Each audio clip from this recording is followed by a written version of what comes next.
ano yung top 3. Start na kayong mag-ano ha, start na kayong mag-present.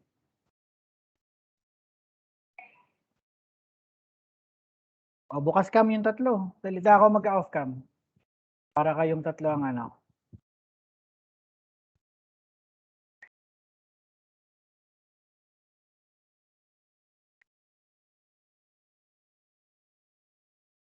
Start na, sir.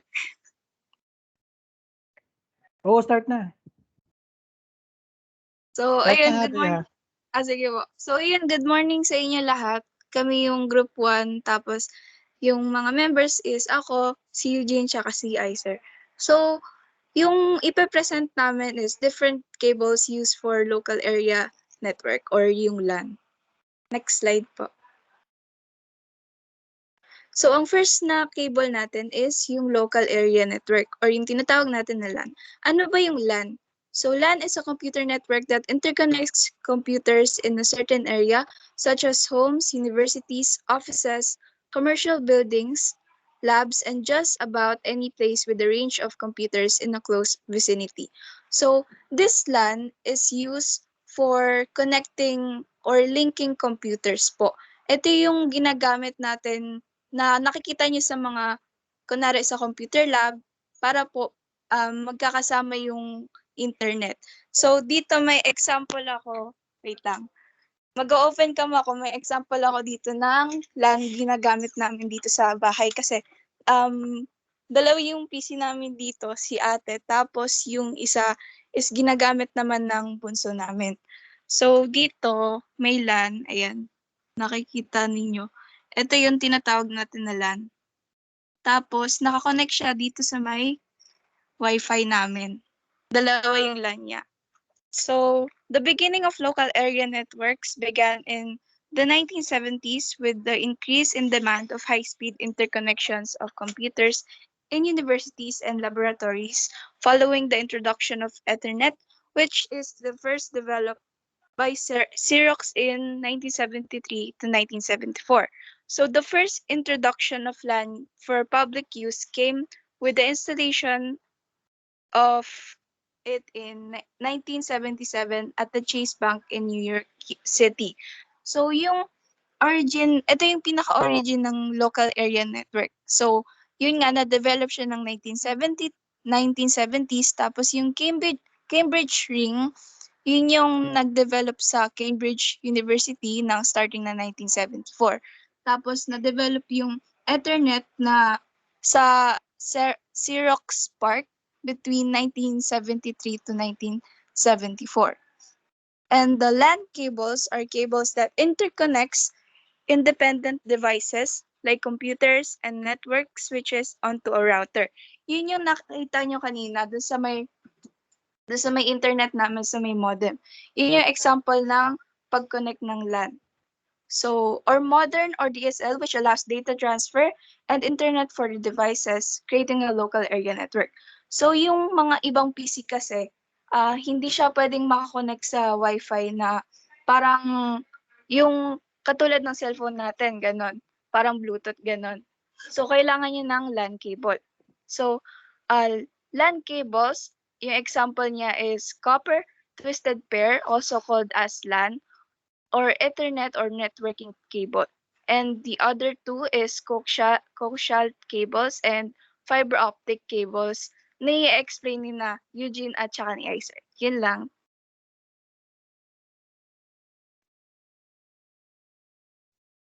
So, magsisimula naman po tayo. Ay ako nga po pala si Eugene, ang magre-report ng Twisted Pair Copper Cables.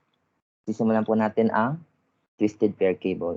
Ito po is the type of cabling that is used for telephone communication and most modern Ethernet networks. A pair of wires forms a circuit that can transmit data. The pairs are twisted to provide protection against crosstalk. A crosstalk is a disturbance caused by the electric or magnetic fields of one telecommunication signals affecting a signal in an adjacent circuit. Ang twisted pair po or cable ay meron po it consists po 4 pairs of color-coded wires which is twisted around each other, kagaya po ng sinabi ko kanina, to provide po the basic protection po. Though it's still gonna be affected by EMI, or also known as crosstalk, and stands for the electromagnetic interference. Ito po ay ginagamit po usually in home or businesses. There are two types po ng twisted pair, which is the unshielded and shielded twisted pair. The unshielded one, or the difference between them, is the shielded twisted pair has the foil shield, which adds or covers or adds additional protection to the cable. That's why the wire with the purpose of adding an additional layer of protection against electromagnetic interference leaking into and out of the cable. Yun lang po yung pagkakaiba nila. Dito naman po tayo sa different types of twisted pair coupled cables, which is the Cat5e, Cat6, Cat6a, and Cat8. Next slide po. The Cat5e replace the known coaxial cable, because meron po yan bago po yung Cat5e is meron pa pong mga kategoryan bago po siya. At na-replace po nito yung coaxial cable, which has not been able to keep up with its continuous growth for faster and more reliable tele and data communications network, which is more reliable than its predecessors because of less crosstalk and noise. But there is still a crosstalk and noise. That's why after some time, some consumers wanted more that is more reliable and can transfer data and enhance speed. That's why the Cat6 is created, which has dominated the data cable in market, making it a new standard, as its copper wires are more tightly twisted than the Cat5e. Then it has a speed of 10 GPS, which Gbps, and distance length that has been limited to the 55 meters, which is lower than the standard distance of 100 meters. That's why Cat6a is made to cover the lacking distance of its predecessors, which has the similar speed and has the standard data cabling distance, which is 100 meters. Then the Cat86 is the latest and also known as the ultimate cover cable. It is 4 times faster than its predecessors, or the Cat6a, though the downsides of it only has 30-meter distance limit, and any further than that will make it hard to maintain the 40 Gbps transfer speed. Yun po. Next.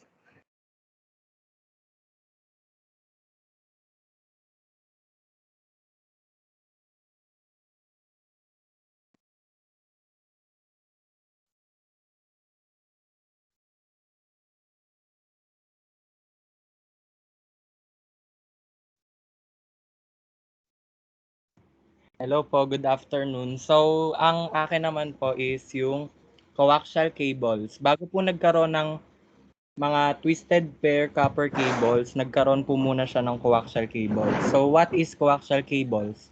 Coaxial cables was formerly widely used in local area networks or LANs. However, now most LANs use twisted pair cables, optical fiber cables, and radio waves because of greater ease of use, lower cost, and or greater capacity. So yung coaxial cables po, ano siya, napalitan lang siya ng twisted pairs gawa po nung cost po, gawa po nung mas madali pong gamitin yung twisted pair cables, tapos mas mura din po ang twisted pair cables kaysa sa coaxial cables, and mas mabilis po ang twisted pair cables kaysa sa coaxial cables. Then yung coaxial cables po, it consists po of 4 parts, mainly the center core, which is a copper wire that allows data transfer. Ito po, yung nasa gitna. Dielectric insulator, which separates the inner and outer conductors. Ito po, yung kulay puti. Metallic shield or outer conductor, which is a copper mesh to protect the copper wire from electromagnetic interferences. Ito po, yung copper po ulit. Tapos yung jacket, which is the outer polymer layer protecting the parts inside. Ito po yung kulay itim.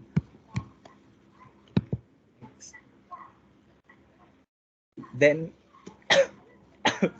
fiber optic cables. Fiber optic cables is a high-speed data transmission medium. It contains tiny glass or plastic filaments that carry light beams. Digital data is transmitted through the cable by rapid pulses of light. The receiving end of a fiber optic transmission translates the light pulses into binary values which can be read by a computer. So, ang fiber optic cables po, mas mabilis po siya dun sa dalawang nabanggit, which is yung twisted pair copper cables tsaka yung coaxial cables, dahil light po ang ginagamit niya upang makapag-transfer ng data. Tapos, pulses po siya, ibig sabihin nagbi-blink-blink po siya para maging binary values na nagta-translate into binary values which can be read by a computer. Tapos, ang fastest fiber optic cable speed na na-record sa buong mundo is 1 petabit per second or 1 million gigabytes per second.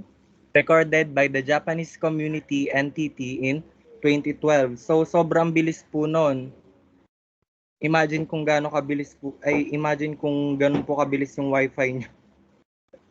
Tapos, it kind of resembles a coaxial cable, but the key difference is it uses plastic and glass to transmit signals, and unlike coaxial cables that uses copper. So, ayan nga po. Dahil nga po light ang tinatransmit niya, glass po at saka plastic lang po yung gamit niya upang makapag-transfer ng data. It has three basic elements: the core, cladding, and the coating.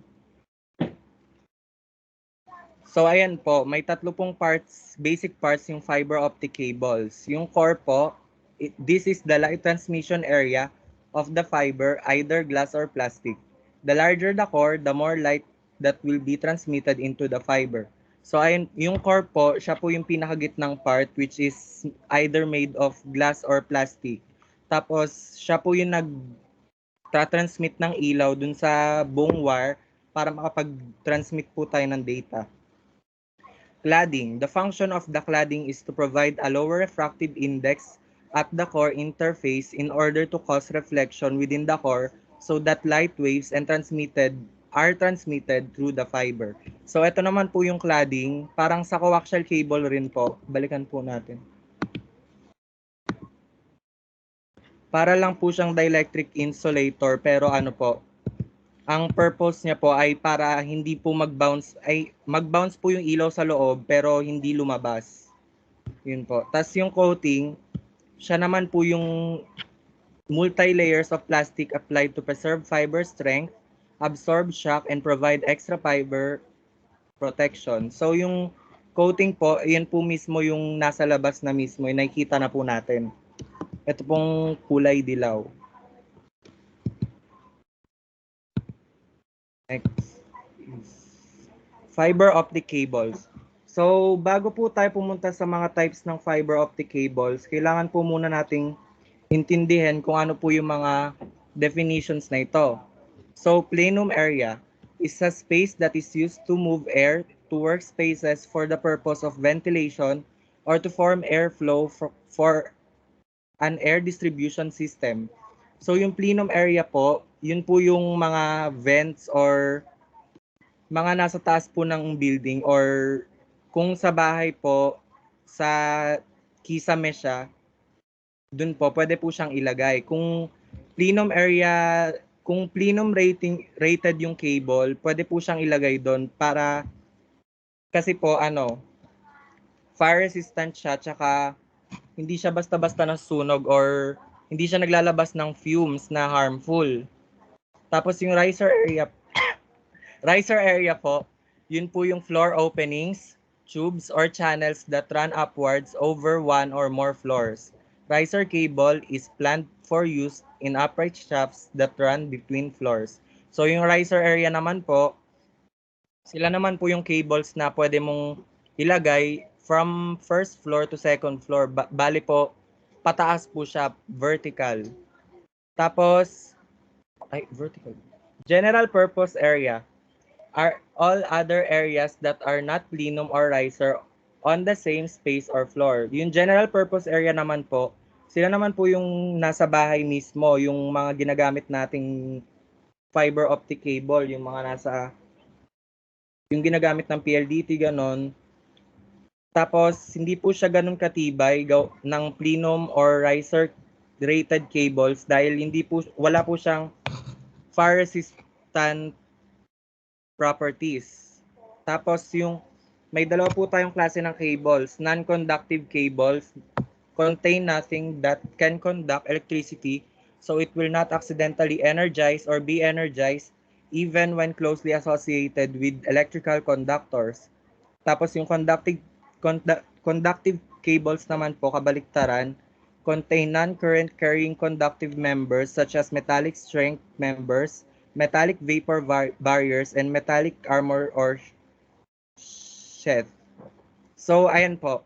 Yung non-conductive cables po, ginagamit po siya para hindi po siya mag-ground or mag-energize accidentally. Kaya, safe po siyang gamitin sa mga bahay, ganun. Tapos yung conductive cables naman po, sila naman po yung matibay dahil may metal po sila pero hindi siya masyadong safe dahil may risk po siya na mag-energize or mag-short circuit, ganun po. Types of fiber optic cables, OFNP or OFCP or optical fiber non-conductive plenum or optical fiber conductive plenum, used for plenum areas and have resistance to fire and smoke. So, kagaya po ng minention ko kanina, resistant po siya sa fire and smoke dahil ginagamit po siya sa plenum areas. Tapos, OFNR or OFCR or optical fiber non-conductive riser or optical fiber conductive riser, used for the riser areas. This cable must prevent the fire from one floor to another. So, kagaya nga rin po ng sinabi ko, yung mga riser areas po, sila po yung mga buildings na may first floor to second floor or nth floor, ganon. Tapos hindi po niya pwede hindi po siya nakakapagpasan hindi po siya nasunog ng basta-basta, kaya po nape-prevent niya po yung fire from one floor to another. Kaya safe rin po siya. Tapos OFNG or OFCG or optical fiber non-conductive general purpose or optical fiber conductive general purpose must not spread the fire for more than 4 feet or 11 inches.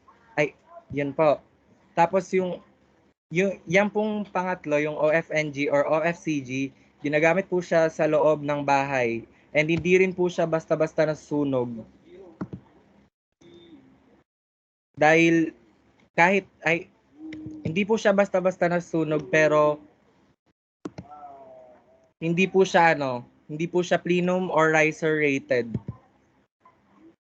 And last, OFN or OFC or optical fiber non-conductive or optical fiber conductive. To get this cable rating, the flame shall not infiltrate floors or ceilings, and the cables are also used for general purpose areas. So yung OFN or OFC po, sila po yung pinaka mababang rated na fiber optic cables. Pero para makuha po yung cable rating na yan, dapat po hindi po siya hindi po masusunog basta-basta, tapos ginagamit rin po siya sa general purpose areas. OPGW, Optical Fiber Composite Overhead Ground Wire. It is a dual functioning cable. It is designed to replace traditional static or shield or earth wires on overhead transmission lines with the added benefit of containing optical fibers which can be used for telecommunications processes. So, from the word itself, ground po, pwede po siyang ilagay sa lupa. Tapos, dual functioning cable po siya, kaya pwede po siyang gamitin sa internet and telecommunications. ADSS or All Dielectric Self-Supporting Cable. It is a type of optical fiber cable that is strong enough to support itself between structures without using conductive metal elements. So, sila po yung non-conductive cable pero matibay pa rin po siya to support itself between structures. So, pwede po siyang, dahil po stronger types po itong mga cable na to, pwede po silang pang outdoor. Tapos OSP, fiber optic cable outside plants are designed to withstand the installation and stresses inherent in cable exposed to the external environment. So kagaya nga po na sinabi ko, pwede po sila sa external environment. Tapos hindi po siya kagaya nitong mga previous cables natin na sa loob or sa ano lang, loob ng building lang siya pwedeng ilagay. And last, MDU or fiber optics cable multiple dwelling unit has optical splitters that allow a single optical fiber to serve multiple premises. So kagaya po ng sinasabi, ang MDU po, sila po yung pwedeng ilagay sa labas, tapos sila po yung nagdi-distribute nung isang fiber. Kung kunwari may fiber cable po, pwede niya pong i-distribute sa mga bahay-bahay or sa apartments or sa hotels para magkaroon po ng internet connection yung isang lote or isang block sa isang subdivision. Yun po. Tapos na po.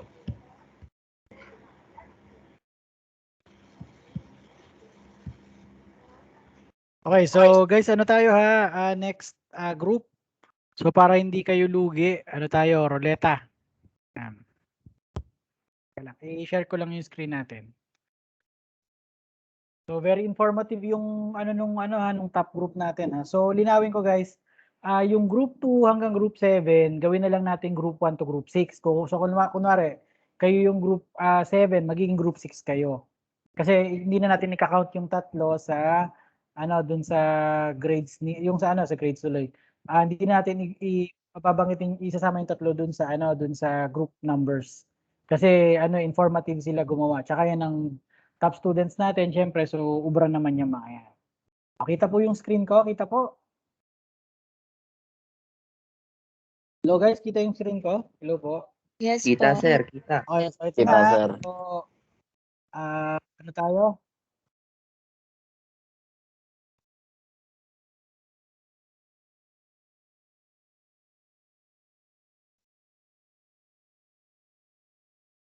Sino po ang group 5? So, teka, check ko lang yung natin.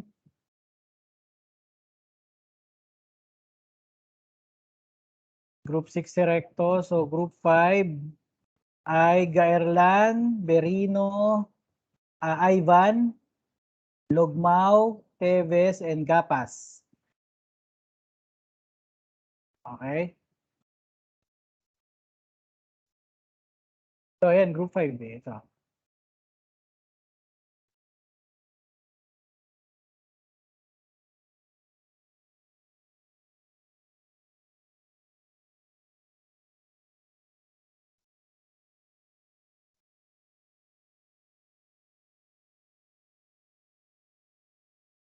Okay, so linawin ko lang ha, dun sa group 5. Sino ang nandito?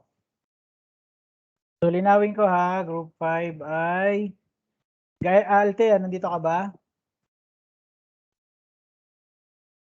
Po, Gerlan, nandito po. Hello. Ayun, baka walang tag dito. Walang mic. So Gerlan, tapos Berino, router, nandito ka? Okay, router, nandito.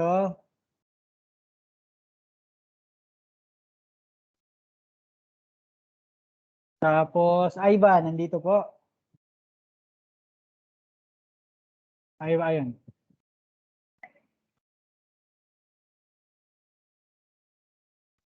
Tapos Logmao. Dito Logmao. Taas ka mic chat or bukas mic ha. Okay, Logmao nandito rin. Tapos last, Gapas. Nandito ka, Gapas? Okay, sige. So, pwede na kayong mag-start, guys. Pwede na po mag-start.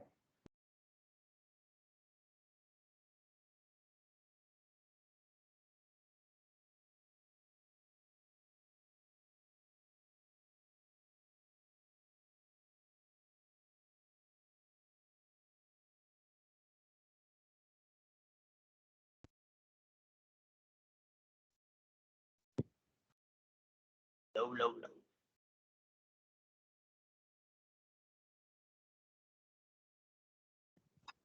Local area network. Next.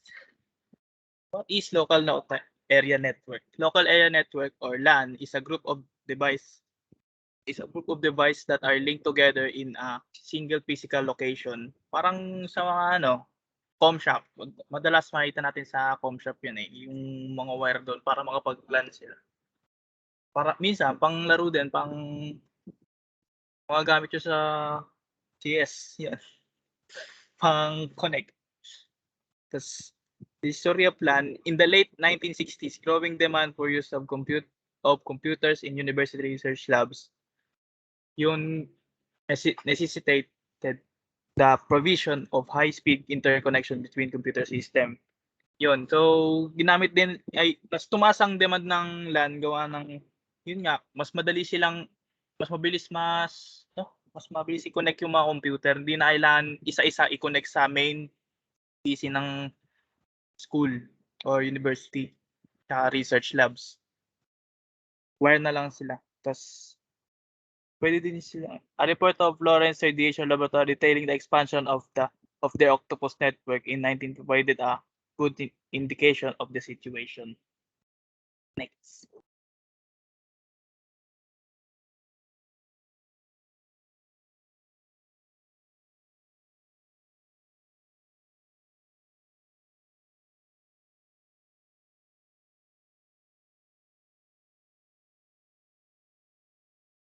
So ako na po yung next. So copper twisted pair, also referred to as LAN, Ethernet, or networking cable. Twisted pair cables are made up of two insulated copper wires that are twisted together and run in parallel. Copper wires typically have a diameter of 1 millimeter. One wire is used to transmit data while the other is used as a ground reference. So yung twisted pair cables po ay binubuo po ng dalawang insulated wires and yung copper yung kalimitan po yung copper wires ay may diameter po na 1 millimeter and yung isang wire po ay ginagamit po para po mag-transmit ng data and the other wire is used to sa ground reference daw po. Next.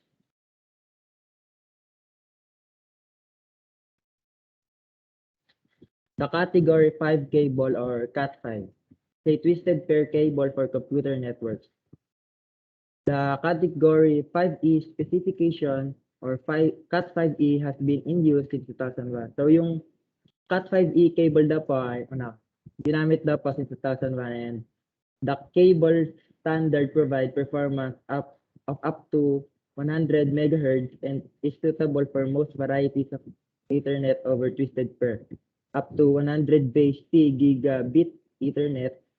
Cat5 is also used to transport other signals like telephony and video. So, yung we can use Cat5e cable for we can use Cat5e cable for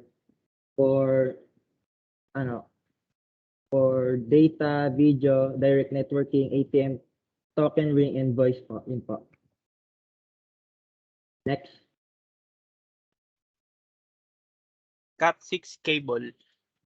Cat6 cable is a standardized twisted pair cable for Ethernet and other network physical layers that is backward compatible with category 5 or 5E and category 3 cable standards. Cat6 must meet more stringent crosstalk and system noise specification than Cat5 and Cat5E.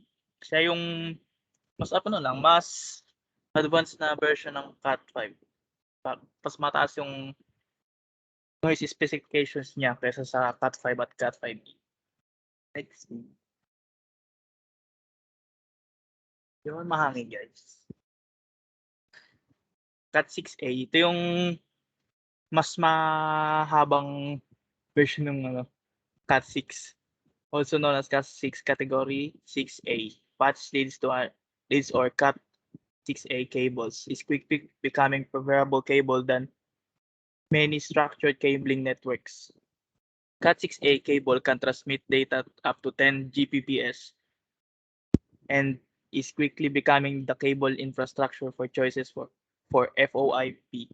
CCTV and data networks. Mas maganda siyang yun, sinabi nga, mas maganda siyang gamitin sa mga CCTV at data networks. Thanks.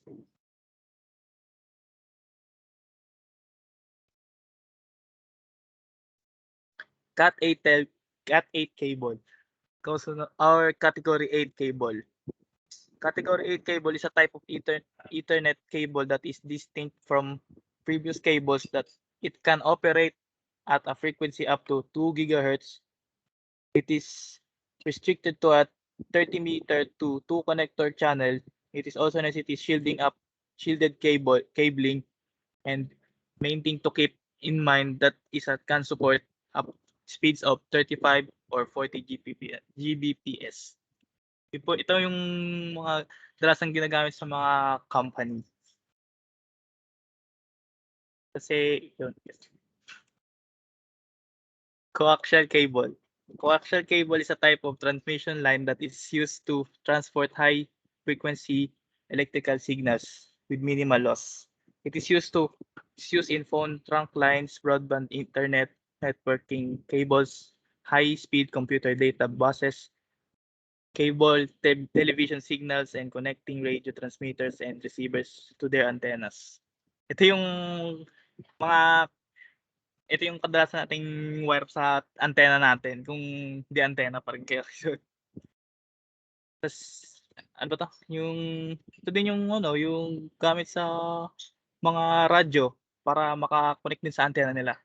Tapos, pangpasa din siya ng high-speed computer data buses. Yeah.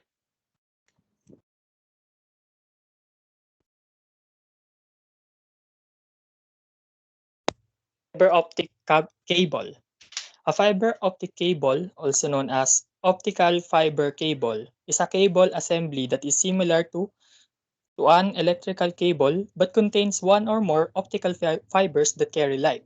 Individual optical fiber elements are typically coated with plastic layers and housed in a protective tube appropriate for the environment in which the cable is used. So, sa fiber optic cable, kadalasan natin itong makikita sa mga line, yung mga line ng tawag dito sa cable na ginagamit natin for internet.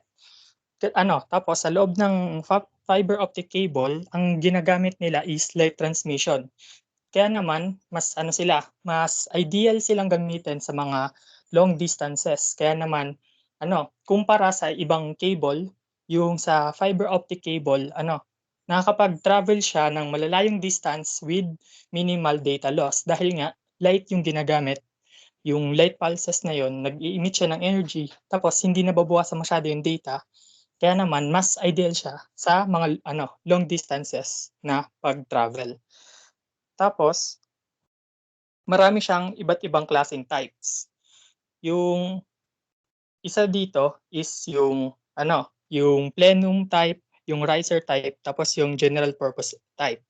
So, i-generalize ko na lang dahil medyo marami tong marami siyang tawag dito, type ng cable. So, yung plenum type tulad ng sinabi kanina, ito yung ginagamit para ginagamit siya sa space kung saan yung air na ginagamit sa workspace, yung mga ventilation, dun siya nilalagay para maging mas convenient. Tapos magagamit din siya para mas mapalawak yung distance na mapagta-travelan niya. Isa pa is yung riser. Ito naman yung ginagamit pag pa-upward yung pag-transmit ng light.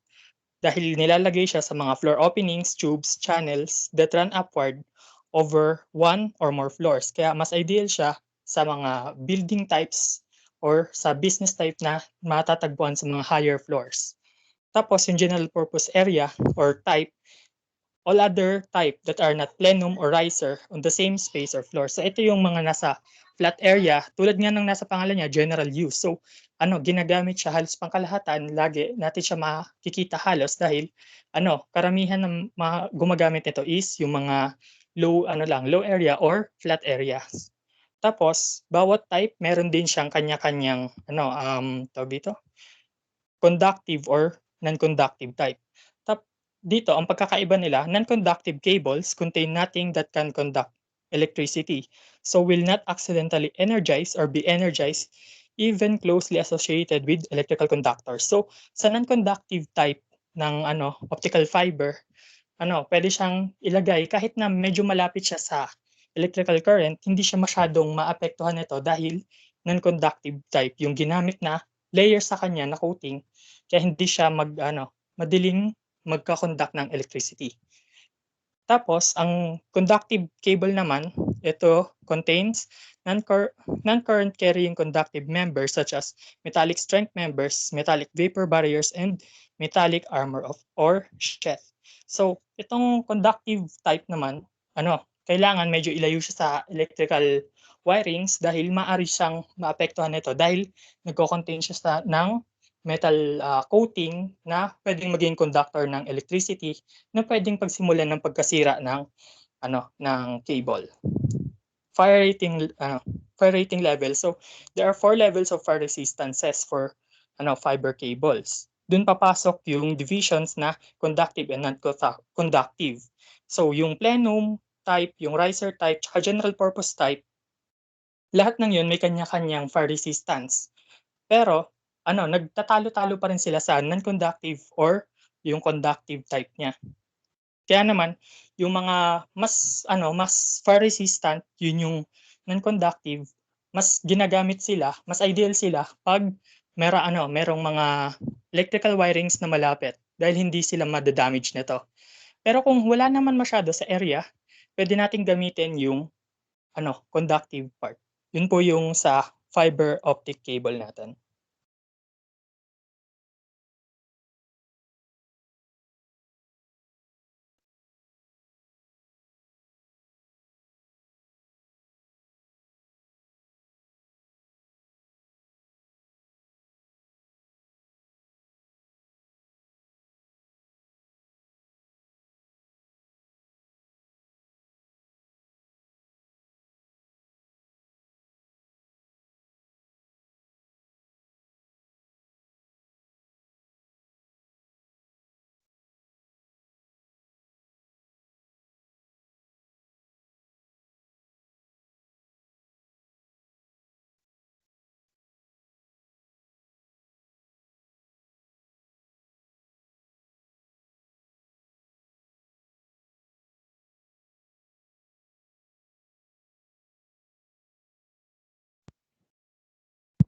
Okay, tapos na kayo?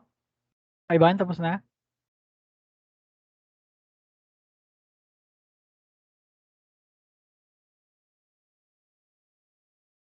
Tapos na ba? May magsasalita pa? Wala na. Parang kulang pa kayo ah. Okay na pala. Okay na ba?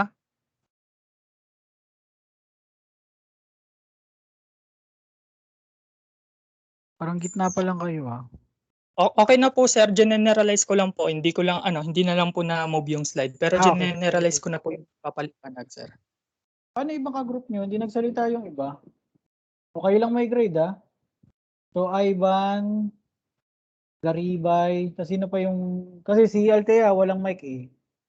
Paano si si Lugmao din nagsalita. Paano Gapas Gapas Berino, anong balita sa inyo? Ako din, sir, salita. Ayun, si Jermer pala. Oo.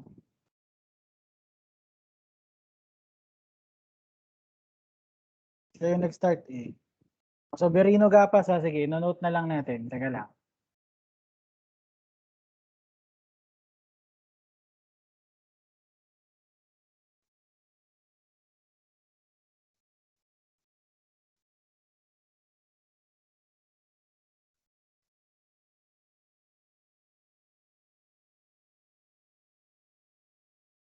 Wait lang guys.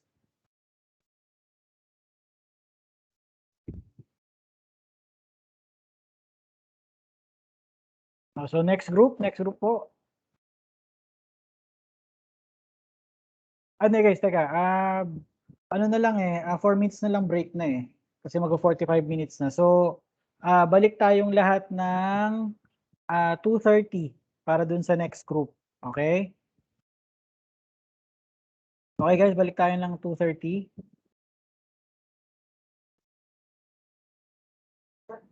Kita po yung screen ko. Hello po. Kita, sir. Okay, so ano muna, break time muna. Balik tayo ng 2:30. Thank you po, sir. Okay, okay. CR break muna lahat, ha?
Hello guys, balik na po.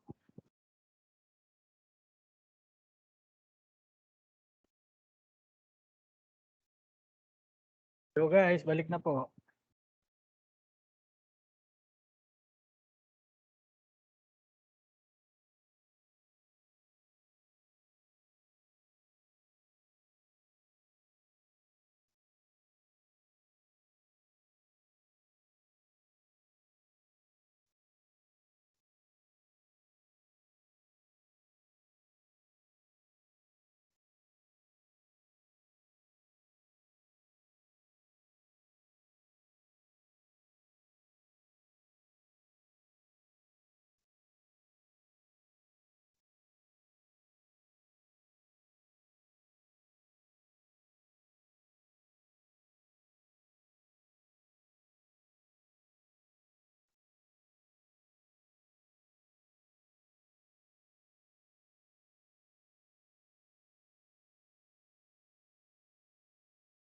Hello guys, balik na po.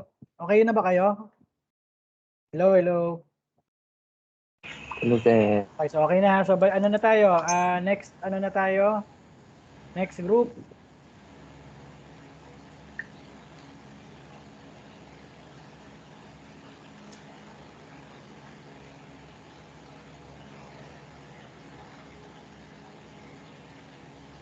So guys, raise hand po yung ano, yung Uchiha group ni Recto. Yan ba si Recto? Raise hand po. Para alam na at para maisulat ko kung sino-sino kayo, ha?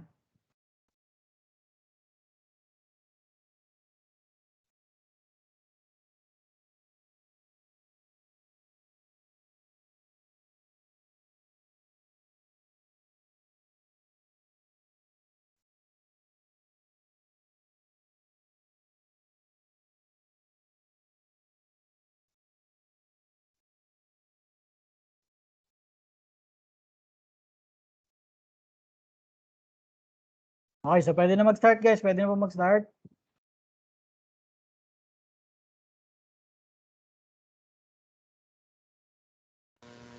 Narinig po ba ako? Oo, rinig ka.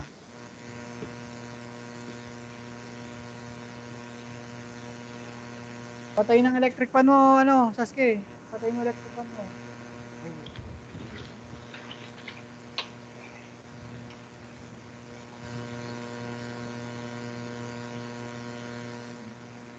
So hello guys, so ngayon mag-discuss tayo na about sa types of cables. Pero, una muna sa lahat, i-discuss muna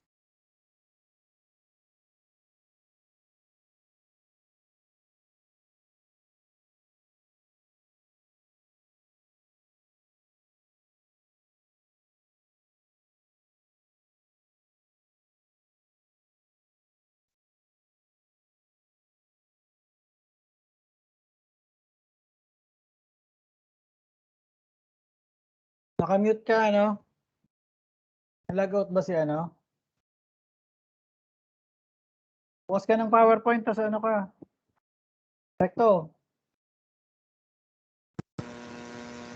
naka-mute ka, please. Bukas ka ng PowerPoint, mag-share screen ka. Hindi naka-share screen, di na makita ang ano mo.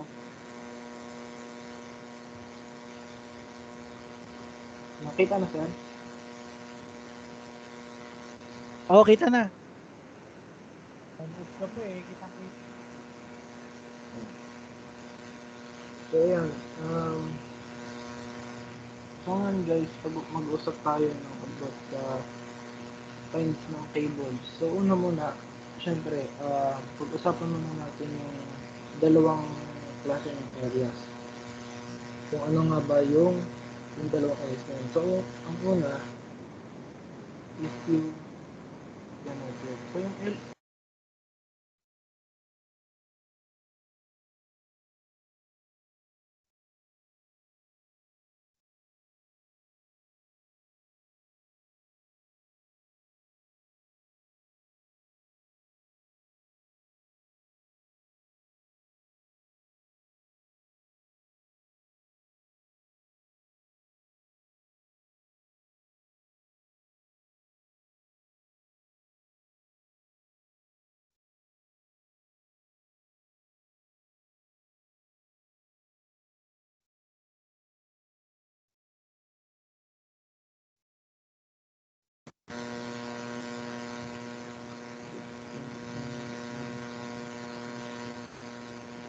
itong local area network po, ano siya, common siya na area sa dalawang sa dalawang types ng area network. Yung local area network po kasi, ano siya, nabubuo lang siya pagka magkaka-link yung mga computers mo, pag magkakalapit sila. Hindi siya pwedeng ma-form sa malalawak na lugar. Pagka ang example ko diyan, pagka local area networks, nakita ko yan is yung loop. Tapos yung mga yung Bluetooth, yung computer shops, yung mga ganyan. Yung mga ganyang area na yun, yung example yan ng local area networks. Bakit? Kasi magkaan yan eh. Hindi sila pwedeng maging konektado pagka hindi sila malapit sa isa't isa. Kumbaga pagka magkakalapit lang. Kasi computer shop kasi ano yan eh, sa loob ng isang room magkaka-connect yung mga computer diyan, tapos may isa silang computer na tinatawag na admin. Kumbaga yung admin yan siya nagse-set ng time ng mga computer na gumagamit nila. So susunod naman dyan is yung wide area network. So yung wide area network, yan na yung sinasabi ko sa inyo na nabubuo siya sa mga sa malalawak naman. Kumbaga hindi tinawag siyang wide area network kasi pwede siya ng malayuan. Diba? Ang example ko dyan at bank accounts. Kasi yung bank accounts, yung bank account mo, pwede mo siyang ma-access kahit saan ka pumunta. Pwedeng pag pumunta ka sa isang bangko, maano mo na kasi maraming uri ng bangko eh.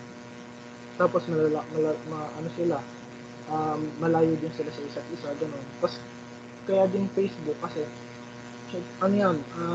global na yan. Kumbaga, lahat ng gawin mo, makikita mo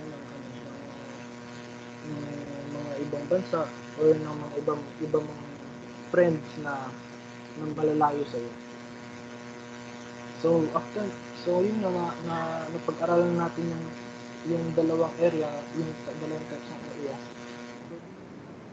Pag-aralan natin yung types ng mga cables. So unahin na muna natin dyan is yung coaxial cable. So yung coaxial cable, yung itsura niya. So commonly used by cable operators, telephone companies, and internet providers. It also convey data, videos, and voice communication to customers. It also been used to use extensively within homes. Kumbaga, ang coaxial cables, isa siya sa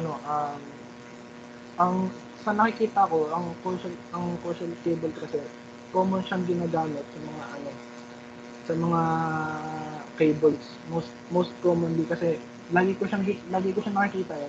Mostly ginagamit siya pagka magpapakita ka ng video sa mga TV. Pwede rin siya sa mga PowerPoint gano'n. Nakikita ko pagka mag-video ka, magpe-present ka ng video. So ito ginagamit siya sa mga videos, data gano'n. Kasi ang coaxial cable isa din siya sa types ng LAN cables. So yun lang, yung coaxial cable siya, mostly ginagamit siya sa pagpapakita ng mga videos. So susunod ng coaxial cable. So yung dalawang types ng coaxial cable, may stick tapos may thin. Ibig sabihin may isang makapal, isang manipis. So hindi na po ko yung susunod na nag-explain yan.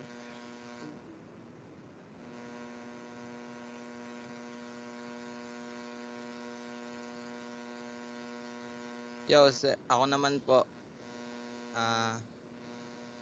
There are two main types of coaxial cable. Guys, teka lang, Saskia, magpatay ka nga ng mic mo. Ayan, sige, tuloy na. Kanina pa iniintay Okay na ang po. mo eh. Sige, go na yan. There are two main types of coaxial cable. One with an impedance of 75 OHM and ones with an impedance of 50 OHM. Yung cables with 75 OHM are mostly used for video signals, while 50 OHM cables tend to be used for their data and wireless communication. Yung thick coaxial cable is also referred to as thicknet. 10 base 5 refers to the specification for thick coaxial cable carrying eternal signals. The 5 refers to the maximum segment length being 500 meters. Thick coaxial cable has an extra protective plastic cover that helps keep moisture away from the center conductor.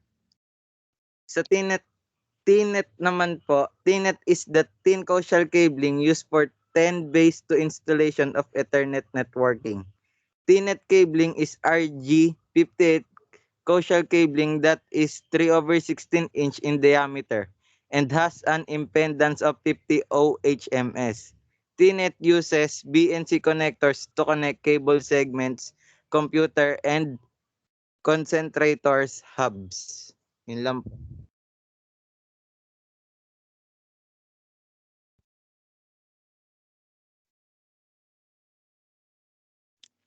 Hello.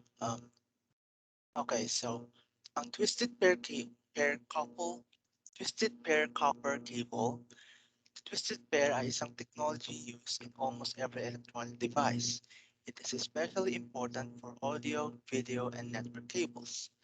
They are twisted to cancel out noise because the two wires are opposites. When put together, they reduce noise. Twisted pair is the ordinary copper that connects home and business computers to the telephone company. It was invented by Alexander Graham Bell in 1881. May ilang types ng mga or category ng mga cable. Ito ang Cat5e cable, Cat6 cable, Cat6a cable, Cat8 cable. Ang Cat5e cable ay isang particular cable standard na provide ng performance ranging up to 100 MHz and works for both high-speed internet and gigabit Ethernet. Ang Cat6 cable naman ay nagsusupport ng 10 gigabit or 10,000 megabyte per second network speeds to 110 feet and sometimes all the way to 165 feet in situations where interference from other cables is low. Cat6a cables naman ay gumagamit ng thicker copper conductors and jackets. This makes installations more difficult and drives up the price, meaning since mas mahirap sila i-install at mahal, kaya minsan di na sila ginagamit at mas preferred na ng mga tao ang Cat6 cable to Cat5e. Pero mas mahal ang Cat8 kasi pang professional na yon, mga professional uses. It's designed for professional scenarios and data centers. So, kung tingin mo gagamitin mo to sa pang-gaming or gaming PC, wag na lang. May dalawang types rin ng twisted pair cable. Itong UTP at STP. Ang UTP ay unshielded twisted pair, meaning wala itong protection, but provides simple and useful na wire para sa mga local area networks, pati sa mga computer at mga cellphone. Gumagamit ito ng dito.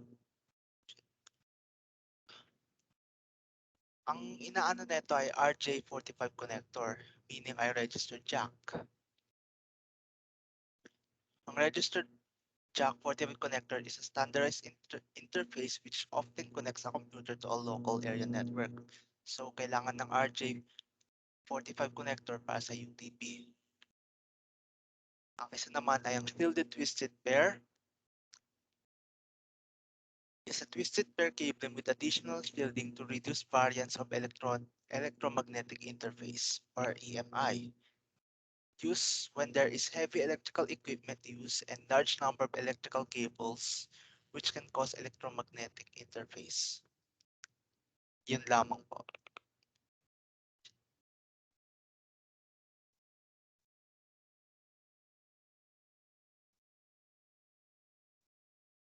So uh, we have here fiber optic cable. So this is a type of cable which is made of optical fibers to carry light. So this cable can carry signals over long distances, and they are designed for long distance, high performance data networking, and for telecommunications. Compared to wired cables, fiber optic cables provide higher bandwidth and transmit data over long distances. So since its development, this wire has been used to transmit cable signals, meaning they are usually for televisions. So because they have a greater bandwidth and better speeds, this allow the televisions to have a much more higher quality or high definitions. So a standard fiber connections speeds that usually ranges to 10 gigabyte per second to 100, and they are also much more cheaper than copper cables.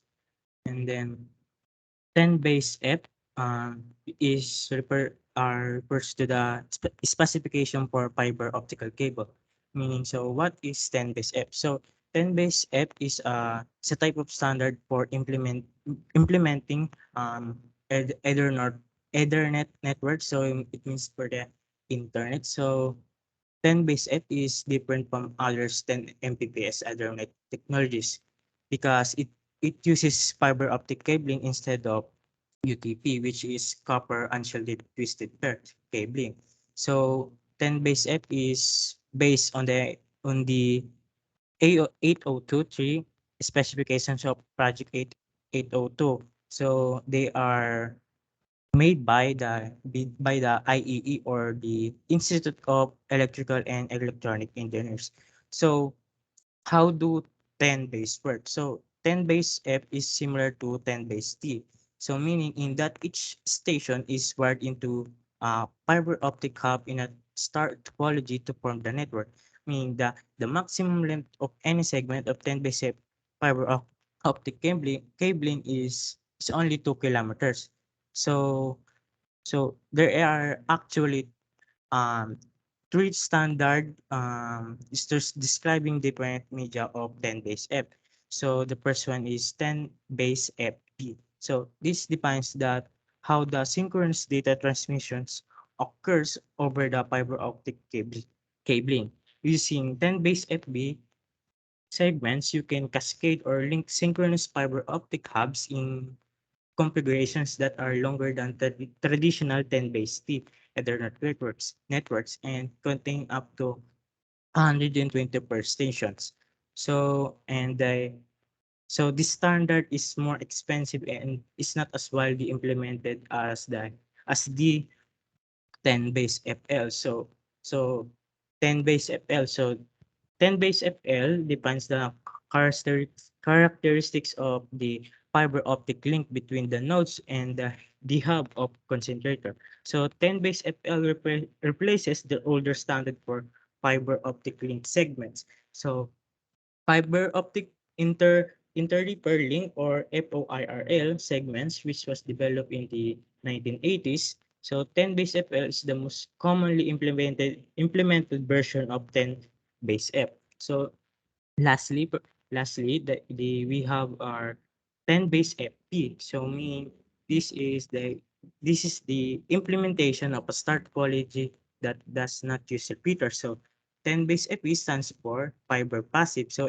its segments can only be 500 meters in length with a maximum of 30 stations connected. So meaning this standard is rarely used today.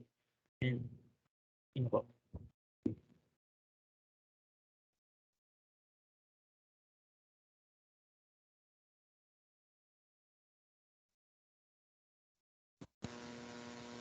Sir, balik ko lang po dun sa sa twist Sa twisted pair cables po, kasi hindi po nakapagsalita si Vivo. Nagsasalita daw po siya.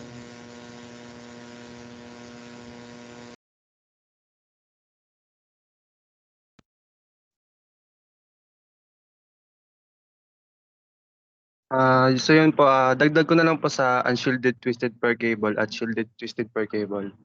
Ang UTP po, siya po yung mga kadalasang ginagamit sa mga computer at telecommunications industry tulad ng Ethernet cables at telephone wires. Ang UTP po, ito po yung mga conductors na na-form mula sa single circuit at tinwist po ito around each other para po makancel out ang electromagnetic interference galing sa external sources. At wala din po siyang extra na protection sa mga cables tulad po ng foil or meshes. Kaya din po siya tinawag na unshielded. Ang shielded twisted pair cable naman po ay similar siya sa unshielded twisted pair. Pero ang STP po ay nagko-contains ng extra foil wrapping or copper braid jacket para pa matulungan na i-shield ang cable signals sa interference. Ang STP rin po, mas mahal din po siya kumpara sa UTP. Pero may advantage po siya of being capable of supporting higher transmission rates across the longer distances. Yun lang po.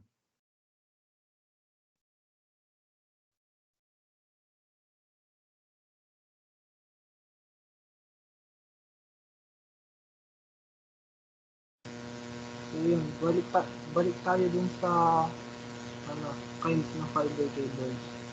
So dun sa kinds ng fiber cables, unahin ko na muna yung optical fiber conducting. So yung optical fiber conducting, siya yung kind ng optical fiber cable na nakakapag-scan siya or kaya niyang maramdaman ang isang kung may apoy or may heat, gano'n. Kaya niya rin kumbaga masasabi ko lang, ang optical fiber conductive cable, siya, delikado siya kasi pwede siyang sumabog once na may maramdaman siyang heat or apoy na nasa paligid niya. So, ang kinds ng optical fiber conductive, marami na meron ito. Optical fiber conductive general use. So, ang optical fiber conductive general use, siya naman yung common sa mga ginagamit na fiber cables na conductive type. So, susunod naman dyan, optical fiber conductive plenum. So yung optical fiber conductive plenum, more common siya, ginagamit siya sa mga buildings, sa mga companies, dyan siya ginagamit. So, optical fiber conductive riser. So yung na yan,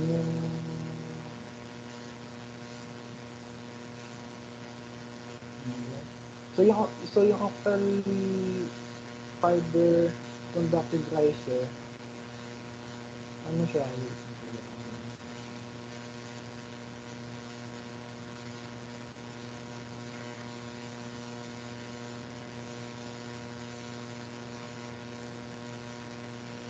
So siya? Ang optical fiber conductive riser, siya? Sa mga ginagamit siya sa mga sabi ng ginagamit daw siya sa mga schools, diba, sa mga makikita mo siya sa mga ceiling, ganun, or sa mga ng eskwelahan. Diba, siya, siya yung parang best use sa mga pagka may emergency, ganun. Sila yung kumbaga sila nagpapagana para malaman ng mga students o ng mga staff na may emergency na nangyayari. Kasi yung conducting nila, sila yung parang nakakapag-scan ng mga may heat, diba? May sunog, gano'n. So, yun sila. So, susunod naman po dyan is yung non-conducting. Si Alviri na po yung magsasabi. Magandang hapon po sa lahat. Nire-report ko naman po ngayon ay mga octal fiber ng conductive. Ito po ay octal fiber ng conductive is the designation given by the National Fire Protection Association, NFPA, to interior fiber optic cable, electrical conductive Plenum or riser application. Tapos,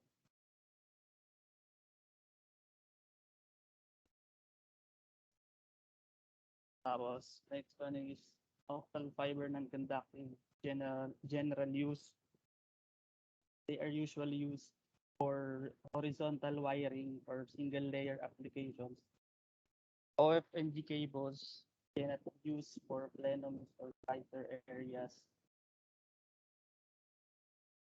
Pero pwede siyang palitan ng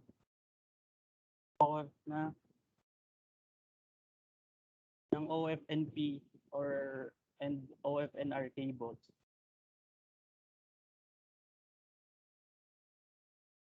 Tapos next is optical fiber non-conductive plenum are fire and smoke resistant. They can be installed in pipes, plenums, and other spaces for building gas streams. This is the highest level of fire-rated cable. No other cable can be used as substitute.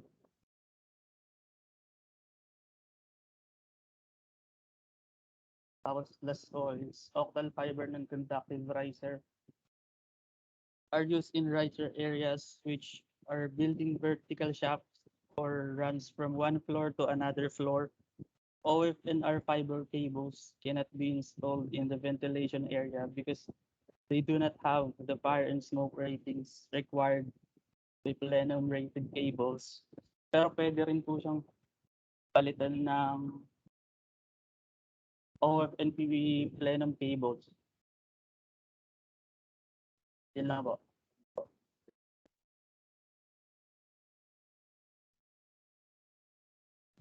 Kinds of cable.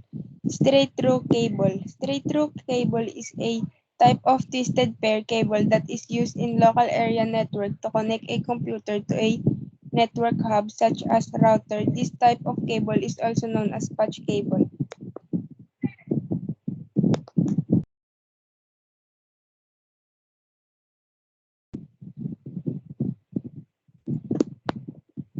Crossover cabling. Crossover Ethernet cable is a type of Ethernet cable used to connect computing devices together directly. The RJ45 crossover cable uses two different wiring strands, the T568A wiring strand and the T568B wiring strand.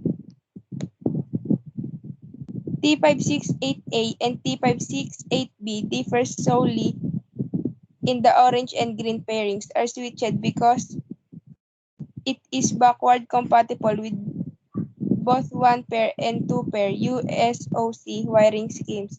The T568A wiring pattern is considered the ideal wiring design for this strand.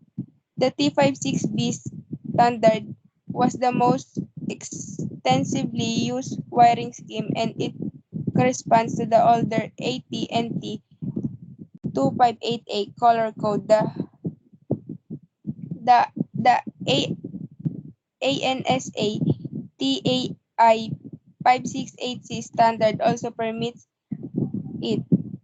However, it only enables a single pair of backward compatibility with the USOC wiring system.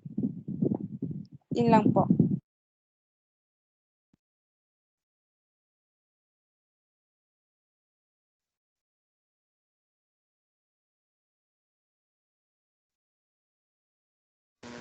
So, yun lang po, sir. Yun lang po yung presentation. Pero wag mo munang wag mo munang tawag dito, wag mo munang i-close yung Kasi 1, 2, 3, 4, 5, 6, 7, 8, 9, 10. Ba't naging 11 na kayo? Hanggang 10 lang yung group A. May isang mali dyan, sir. Hindi ka nabura. Sinong mali? Si Lilinsangan po. So ano, walang linsangan. Teka, type ko muna kayo.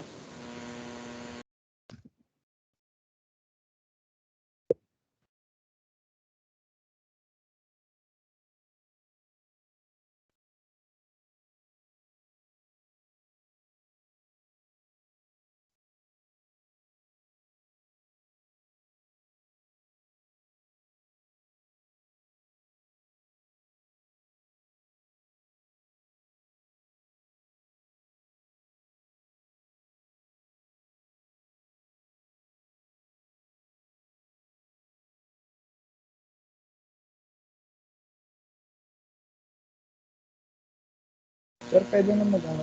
Pwede na, pwede na. Okay, kita yung screen ko, guys.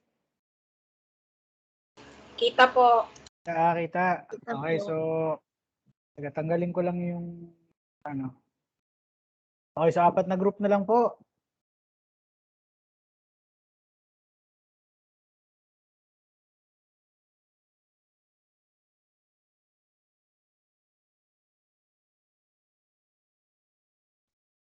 Okay, so taas kamay po nung ano, nung parang group 3 ata ito or group 4.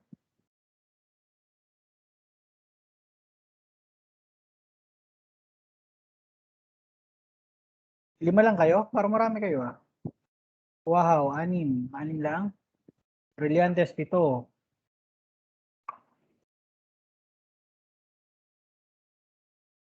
Marciales.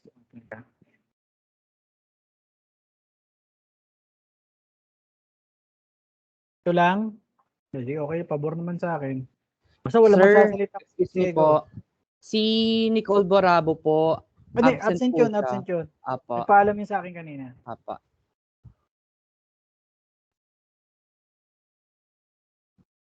Kailang nawawalang ano nyo? Apo, sir.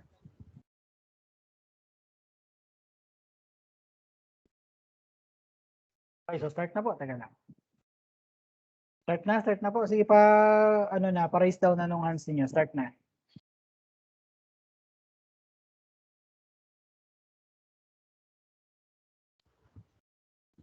Ruel, pa-present na nung presentation natin.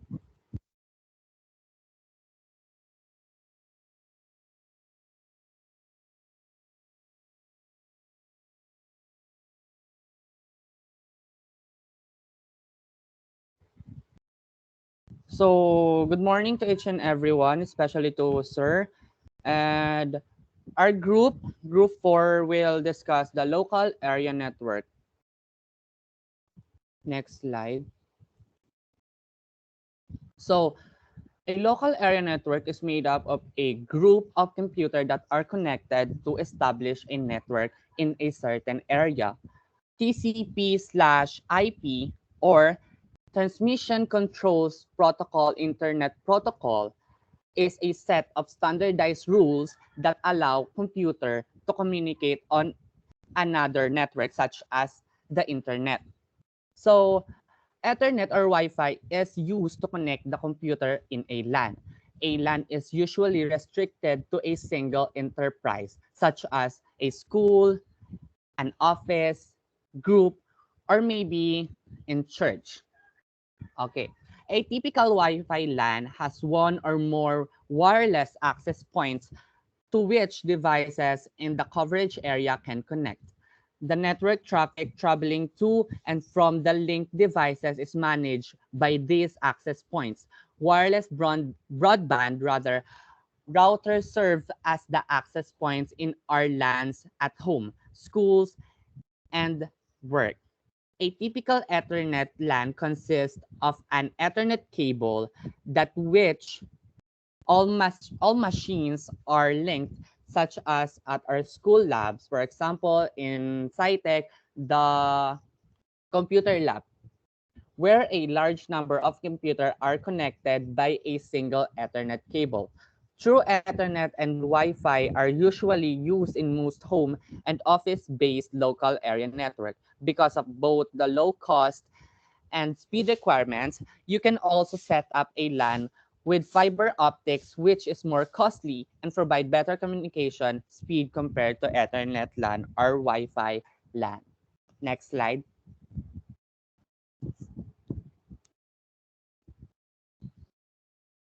Next slide po.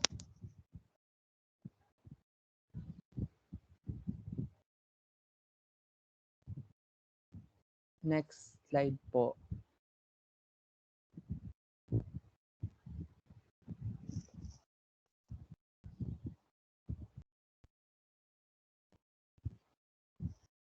Next slide. Wait lang, naglolo ko. Wait lang. Okay, sige. So in the next slide, we are going to discuss the history, how Ethernet wins over, how LAN wins over Ethernet or Ethernet over LAN, and how the Wi-Fi was born. Okay. So in this timeline, we're going to discuss the history of local area network. Papindot po. Okay. In 1973, the birth of Ethernet. In 1973, Dr. Robert Metcalfe designed the Ethernet. His duty was to connect all of the computer in a building as well as the world's first Xerox laser printer to each other. He called the networking approach Ethernet in a note because the massive coaxial wire that would connect the computers reminded him of a Ether notion. ARPANET, the first internet built by the United States, influenced Metcalfe's concept. The concept is like this. The value of a telecommunication network is proportional to a square of the number of connected user, according to Metcalfe's law. Metcalfe's law, which was first stated in this form by George Gilder in 1993 and credited to Robert Metcalfe in respect to Ethernet, was first formulated in this form by George Gilder in 1993. In 1980, the term compatible communicating devices was used instead of users. The examples of users are fax machines, telephones.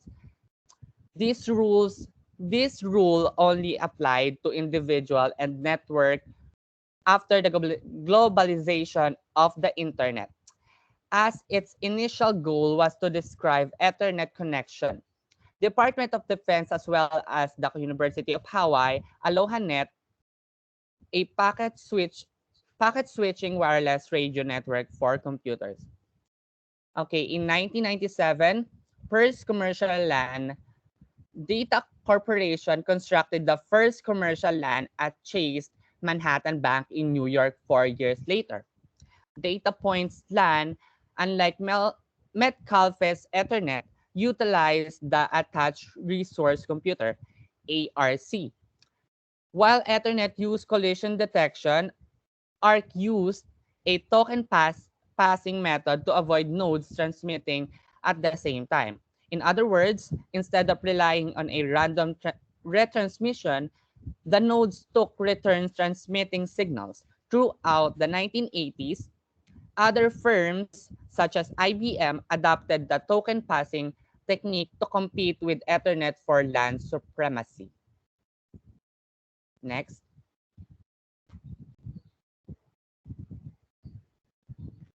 Ethernet available to the public. Metcalfe started 3Com to develop the cell Ethernet production. Next.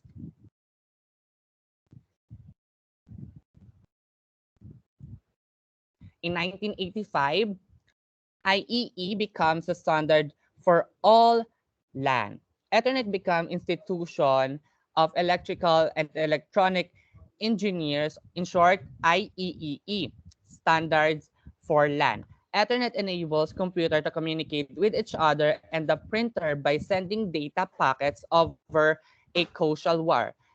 It used a collision detection algorithm. The mainframe would not reply if nodes in the network fired at the same time, causing a collision, and the nodes would then wait a random amount of milliseconds before firing again. Next.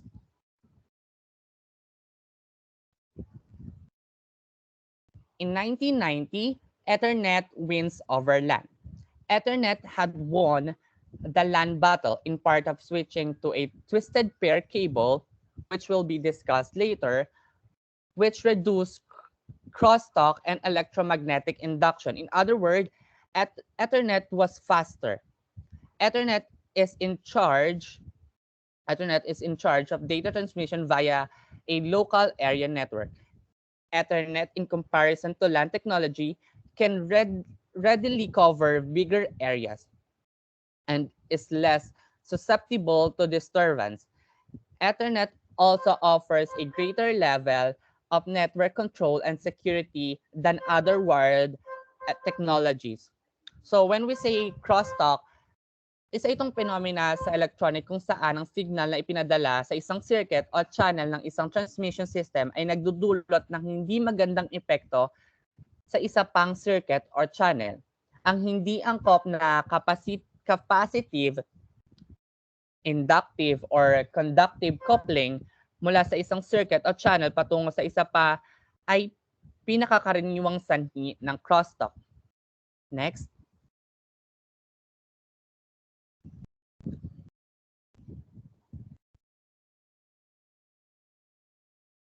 Works begin on wireless LAN.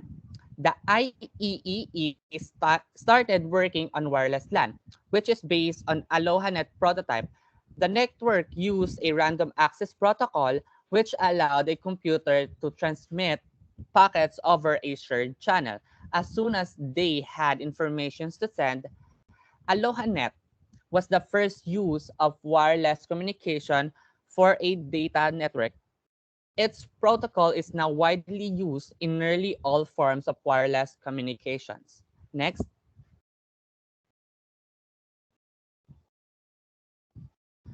(1997), the Wi-Fi is born. The IEEE 800.11 Wi-Fi standard was published.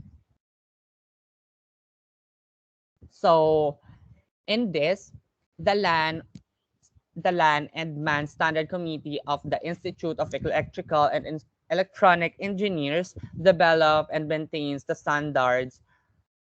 The standard first version was published in 1997 and it has since been updated. While each adjustment is formally canceled after it is integrated into the most recent version of the standard, the business world prepares to sell to the modifications since they effectively describe the capabilities of their goods. As a result, each iteration tends to become its own norm in the marketplace. IEEE 802.11 used variety of frequency, including but not limited to 12.4 gigahertz, 5 gigahertz, 6 gigahertz, and 60 gigahertz bands, despite the fact that IEEE 802.11 specification mentioned possible channels. The range of frequency spectrum available varies greatly for regulatory domain. So Wi-Fi uses a carrier sense multiplication access collision avoidance CSMA/CA method instead of collision detection. When the network is ideal, a Wi-Fi device listens to radio waves transmitted by the LAN for a random amount of time, transmitting a signal frame. When the receiver receives the frame in good condition, it sends the sender an acknowledgement, ACK, through a gateway wireless LANs, the WLANs. and local area network can connect to the internet and wide area network. So here, dahil wala si Nicole Bravo, i-cater ko yung ano niya, yung part niya. So here we're going to discuss the cables used for LAN. Next slide. So copper twisted pair. A typical copper wire that links residential and business computer to the telephone provider is known as twisted pair. Two insulated copper wires are wrapped around each other to prevent crosstalk or electromagnetic induction between pairs of both wires. Both wires are required for each twisted pair connection. Twisted pair is sometimes put in two or more pairs, all within a single wire, because some telephones or desktop location requires numerous connections. Twisted pair is wrapped in a shield that serves as a ground in some business places. Twisted pair is commonly installed with two pairs in the home, with a spare pair allowing you to add another line if it is necessary. When twisted pair is packaged in many pairs, each pair is color-coded separately. The different pair multiples are required for different applications such as analog, digital, and Ethernet. Although twisted pair is commonly associated with domestic use because it is less expensive than coaxial cables, it is frequently utilized for horizontal wiring in LAN setup. That's all for my part. Thank you po.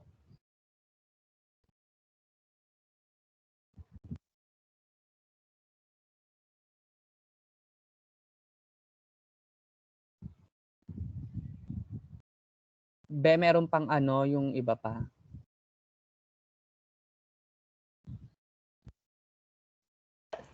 So, ako naman po yung sa two pairs of copper twisted pair. There are two types of copper twisted pair, the UTP and STP cables. UTP stands for unshielded twisted pair cables. They have pairs of wires twisted together and then covered inside tubing without any other protection. UTP cables are the most popular type of cabling. On the other hand, STP means shielded twisted pair. It is a type of cable that have the individual pairs of wires wrapped in foil and then the group of wires wrapped again for double protection. Yung dito po, wait lang po, send ka lang. Yan. Yung sa unshielded po, mas protected po yung shielded twisted pair kaysa sa unshielded. Kasi sa STP po, meron po siyang outer jacket, overall shield, tapos may foil pa po, tsaka yung color-coded plastic insulation. Sa UTP naman po, ang meron lang siya outer jacket, tsaka yung color-coded.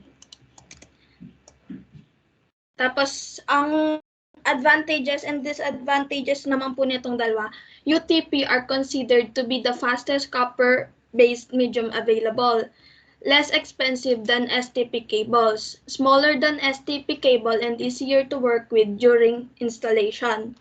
It comes in various categories, from level 1 for in-home telephone wiring up to level 6 for Ethernet networking. It is the most compatible cabling and does not require grounding. Ang disadvantage naman po ng UTP cable is prone to radio frequency interference and electromagnetic interference. Sa STP naman po is usually for protecting against high-level interference. Copper connections that can transmit rates of up to 40 gigabits are standardized for data centers, which is only STP cabling components have been specified worldwide for this purpose. Even though STP is pricier than UTP cables as TP cables are cheaper than fiber optic cables. Yun lang po.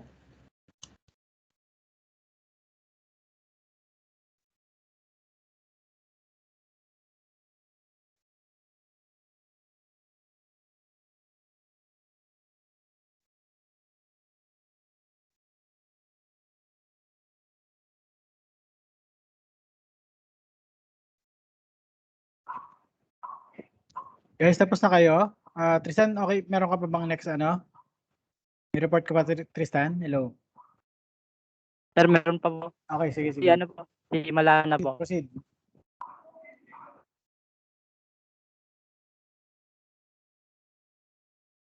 Si ano ata, si Tristan ata ako, actually. Si Brillantes na po.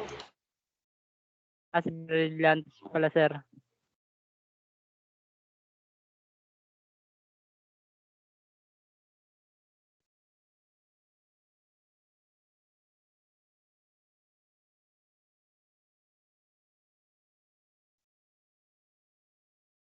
Saan si Brillantes?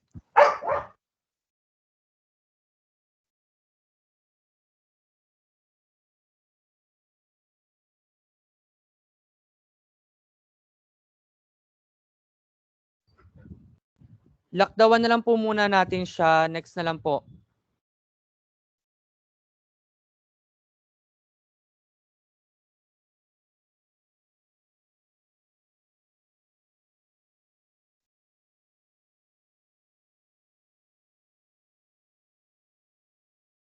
So dito naman po tayo sa types of cables.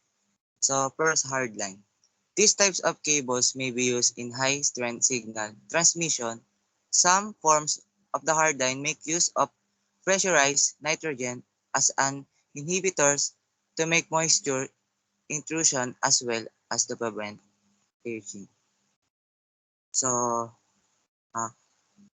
hardline coaxial cables are prepared in application that require a high signal strength. This cable usually measured around 0.5 inches to 1.5 to 1.75 in thickness.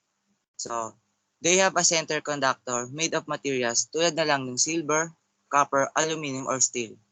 So, yung hardline, maaaring siya yung magdala ng signal sa frequency ng ultra-high frequency para sa long distance na walang labis na attenuation. Ang pangunahing gamit ito ay nasa commercial at military, which is yung very high frequency at ultra-high frequency. Hardline is also the things that carries your cable, modem, and cable TV signals to utility pole or box. The small diameter cables that goes into your cable, modem, or TV is attached to a large cable, which is usually about 1 inch wide. So, next slide naman tayo. So, flexible. As the name implies, flexible coaxial cable can move and flex as needed to suit the configuration and geometry of the application. A typical design for flexible coaxial cable utilizes a metal inner conductor surrounded by a flexible polymer that function as the dielectric with an outer jacket for protection from the environment. So, the flexible coil should be used in the situation where you might need to increase its flexibility. So, yun nga, binubuo siya ng isang metal na panloob na conductor. So, dahil flexible siya, ginamitan siya ng plastic na polymer na dielectric tube. And flexible coaxial cable are most commonly, makikita natin siya, application relating to cable TV or home video equipment. Sa example na lang dito yung na-produce nila na C-coil flexible coaxial cable are ideal for high-speed data and video application that require flexibility, high and low temperature. So, isa na rin dito sa mahusay na ginamit nila sa mil-aero, space, medical, marine, at commercial ng other application. So, hindi siya tulad ng karaniwang coaxial sa industry na gawa. So, ang version na C-coil ay dinisenyo para maisikip na pag-install ng routing at tuloy-tuloy na paggalaw ng phase stability kahit sobrang init ng panahon o sobrang lamig ng temperature. Yun lang po.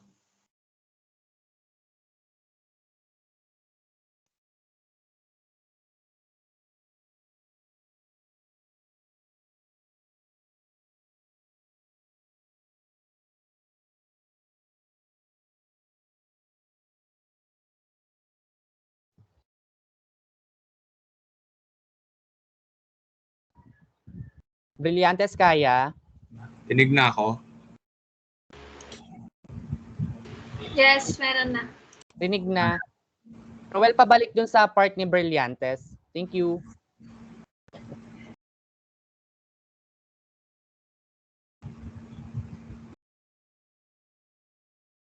Coaxial cable. Coax, short for coaxial, is a type of cable used to transmit data, the internet, video, and voice communications.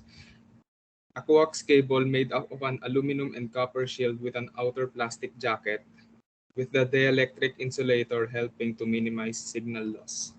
So, madalas siyang gamit ng mga cable operators, telephone companies, and internet providers around the world to convey data, video, and voice communications to customers. Madalas din itong makikita sa mga bahay natin tulad sa DVD player, radio, TV, at mga PC. Ang advantages nito is they work well at high frequencies and they are often used when there is poor attenuation. Some designs can even eliminate distorted signal transmissions. As for the disadvantages of coaxial cable, mahirap siyang i-install kasi yung cable kailangan pang i-screw dun sa electronic unit. At yung isa pang disadvantage niya is yung mga cables nito ay malapad and it takes too much space. Yun lang po. At ipapresent po nung groupmates ko yung ibang types po ng coaxial cable. Thank you po.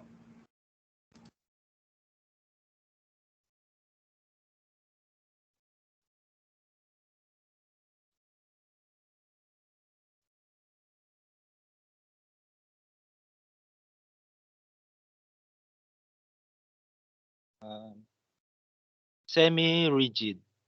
Ito po ay ginagamit sa mga test equipment and can offers the best performance and stability of signal because semi-rigid will not flex. Ang disadvantage po nito, kapag nabent na po, hindi na po siya pwede ibalik. At ang advantage po nito, matibay po siya at kaya mag-survive sa shockwave at vibration. Ang layers naman po ay meron po itong inner or center conductor. Sumunod po na layer ay dielectric o yung insulator at yung last layer po ay outer conductor. Next naman po.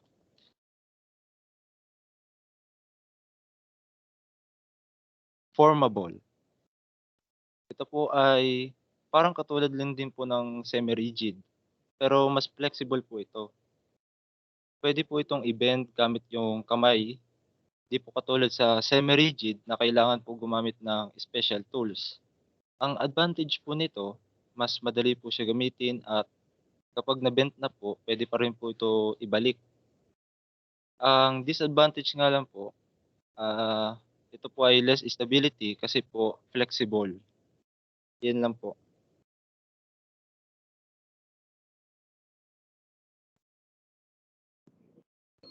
Next naman po is the rigid. Rigid coaxial cable, sometimes called rigid line, consists of two concentrically mounted copper tubes that are supported at fixed intervals across the length of the cable using pipe supports or disc insulators. Rigid coaxial cable, sometimes called rigid line, consists with two concentrically mounted copper tubes. Rigid transmission lines are manufactured and sold in planned straight sections of given peaks length. This type of cable po is used to transmit signal. Kumbaga siya yung pinagdadaanan ng signal from antenna to transfer to the device like television, radio, and etc. Then next is twin axial cable, also known as twin also known as twin axial or twinax, have two central conductors contained in the core with a single outer core and dielectric instead of the traditional one conductor design of the most cable types. This cable have example po nito is yung Ethernet cable that transfer data naman sa kanya, nadaan yung data ng nagko-connect sa router sa PC. Next.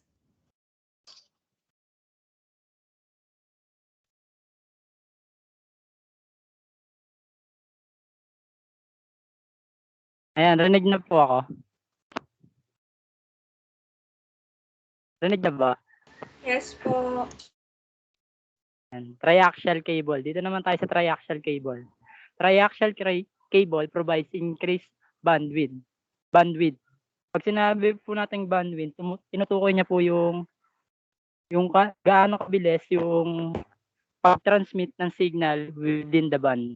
And interference rejection offers an improvement in signal to noise ratio over that standard coaxial cable. Pag sinabi naman po natin interference rejection, ito po yung nagre-reject ng any echo po. Para po maging mas maganda po yung bato ng signal po sa mga ganyan. To standard coaxial cable and reduce cable losses and cable loading. Yan, pagdating naman po diyan yung yan. Saan po ba natin malimit makita yung malimit makita o ginagamit ang triaxial cable po.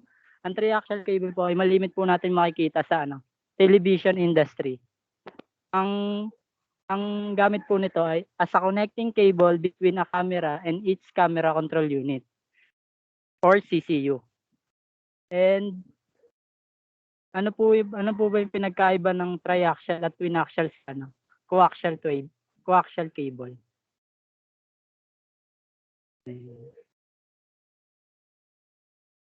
Wait. Ayan. Twinaxial and triaxial connectors are the same size as a BNC and PNC connector. They differ from BNC connector in the ways that twinaxial and triaxial cables differ from coaxial cables with enhanced shielding for improved suppression of noise, especially po dun sa low level signals po. Yung next po is fiber optic po. Si Kuwahaw na po yung magpapaliwanag. Yun lang po.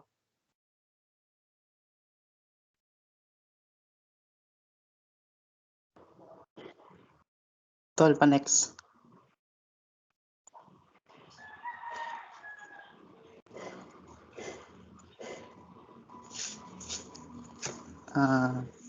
Fiber optic cables are used to transmit cable signals since its discovery.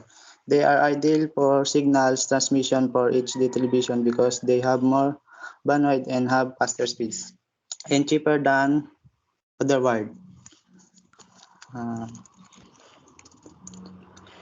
Fiber optic cables are designed for long distance high performance data networking and telecommunication. Fiber optic cables can provide higher bandwidth and transmit data over long distance compared to wired cables. Fiber optic cables consist of one more strands of glass, each only slightly thicker than a human hair. The center of each strand is called the core, which provides the pathway for light travel. The core is surrounded by a layer of glass called covering that reflects light inward to avoid loss of signals and allow the light to pass through vents in the cable. Fiber optic cables are rewritten strands of pure glass which transmit information in form of light. Yun lang po, sir.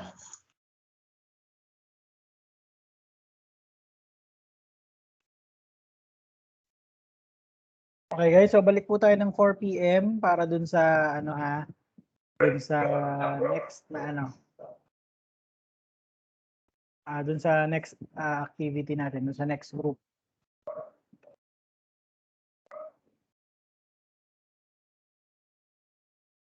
Kita niyo yung screen ko? Hello po, kita ko screen ko. Okay, so next na tayo ha, next group. Okay. Break muna 15 minutes. Sorry, 20 minutes pala.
Hello guys, balik na po.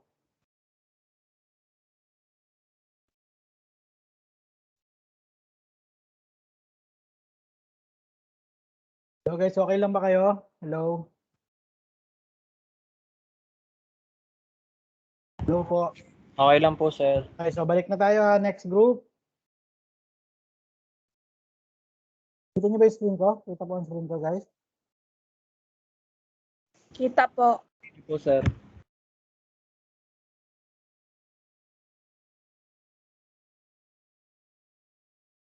Okay, so yung group ni Ria, anong taga? Check ko lang.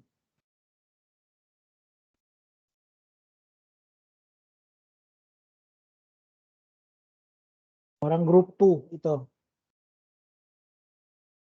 Start na kayo ha, start na po. Diyan na ba, Ria? Okay na ba? Nakabalik na ba kayo? Ria, Melody, Mayen, ano pa ito? Ogaw, Lihan, tsaka Morin. Okay na. So, start na guys, start na po. Good afternoon po, sir, pati mga classmates.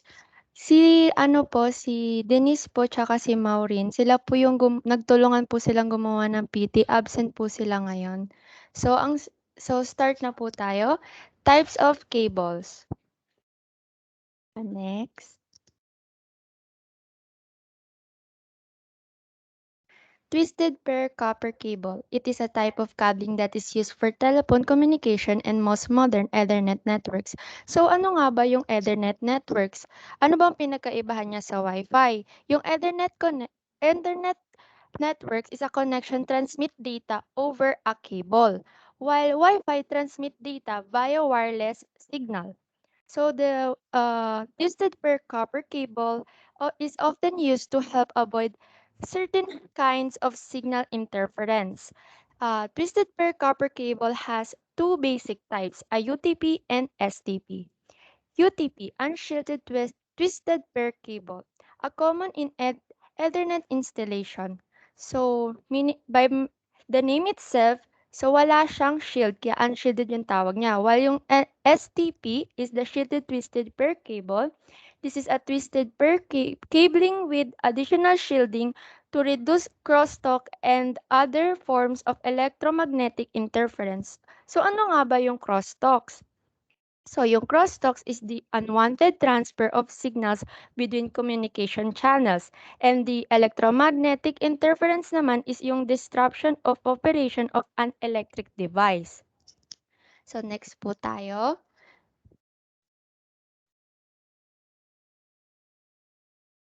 So ganyan po ang itsura ng twisted copper cable. So, meron siyang 4 na categories. Ito yung nasa module, yung Cat5e cable, Cat6 cable, Cat6a cable, and Cat8 cable.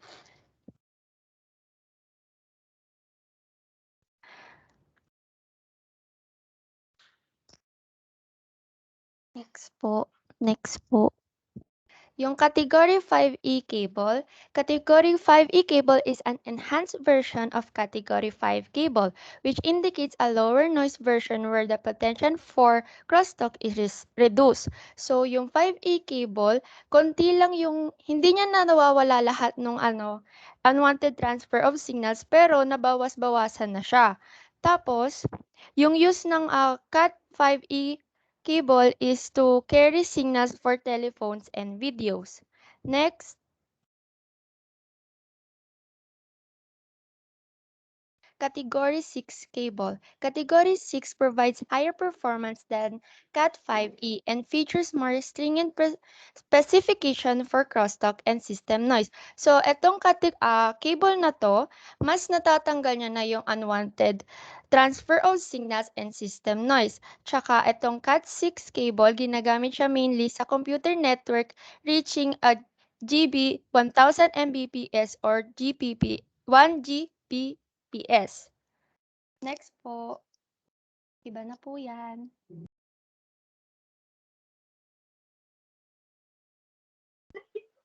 Kumingay. Ako nga mag-unmute. Categories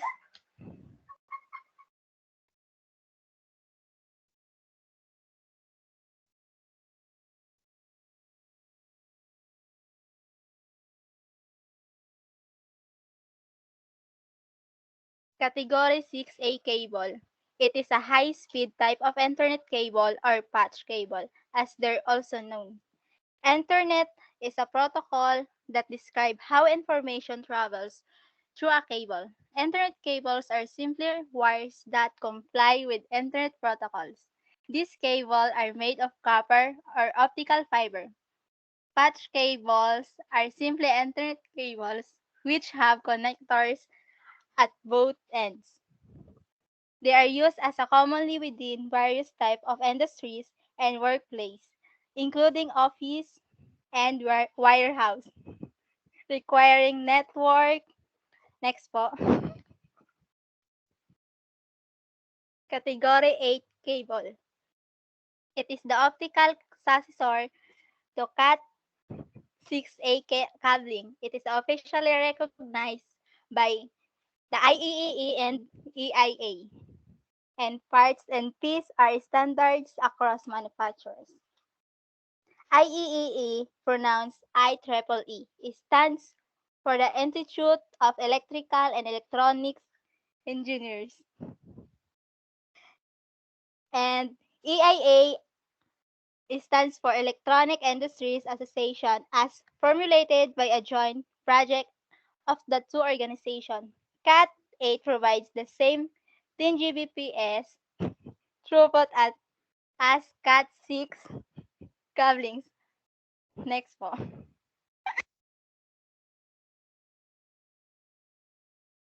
Coaxial cable is a type of cable used to transmit data, the internet, video, and voice communication. Next po.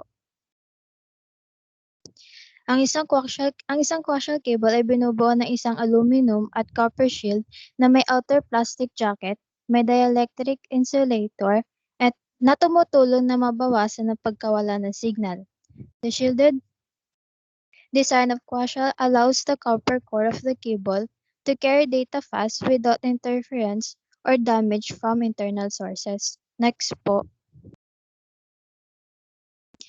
Fiber optic cables have been revolutionary since their invention more than 40 years ago. Fiber optic cables have almost completely replaced traditional networking methods that use copper wires. These fibers are actually ultra-thin strands of pure glass that can transmit data as light. These cables are made up of optical fiber that are encased in an insulated jacket for protection. Next po. Ang isang fiber optic cable ay made from strand of glass, na ang bawat strand ay mas makapal ng kaunti kaysa sa buhok ng tao. Ang gitna ng bawat strand ay tinatawag na core, which allows light to travel. Ang bawat core napapalibutan ng isa pang layer ng glass na tinatawag na cladding, na nagbabounce ng liwanag papasok upang maiwasan ang pagkawala ng signal, and allows light to pass through the inside cable bends. Next na po.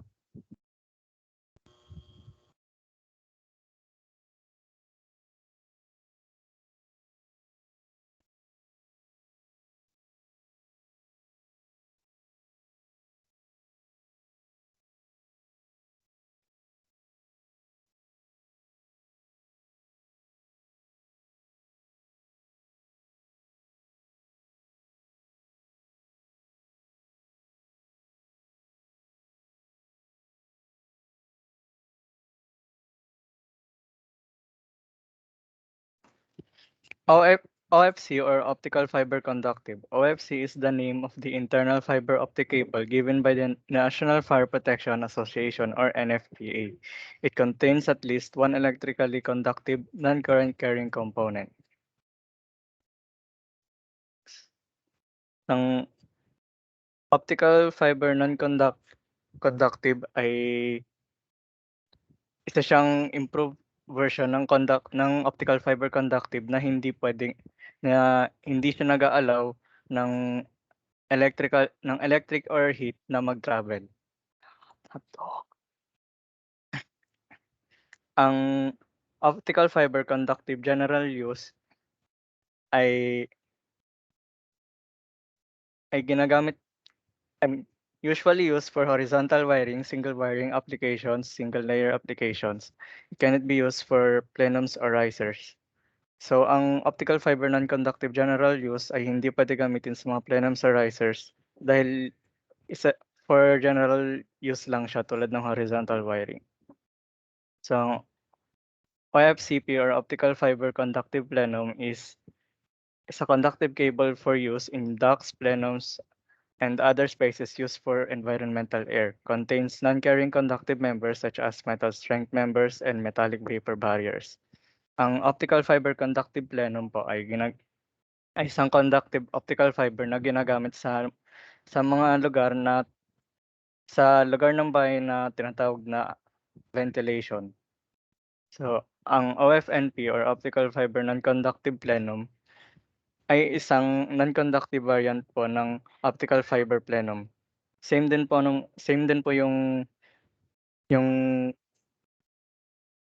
ano po nila, yung purpose po nila na nilalagay po sila sa mga plenum areas tulad ng ventilation.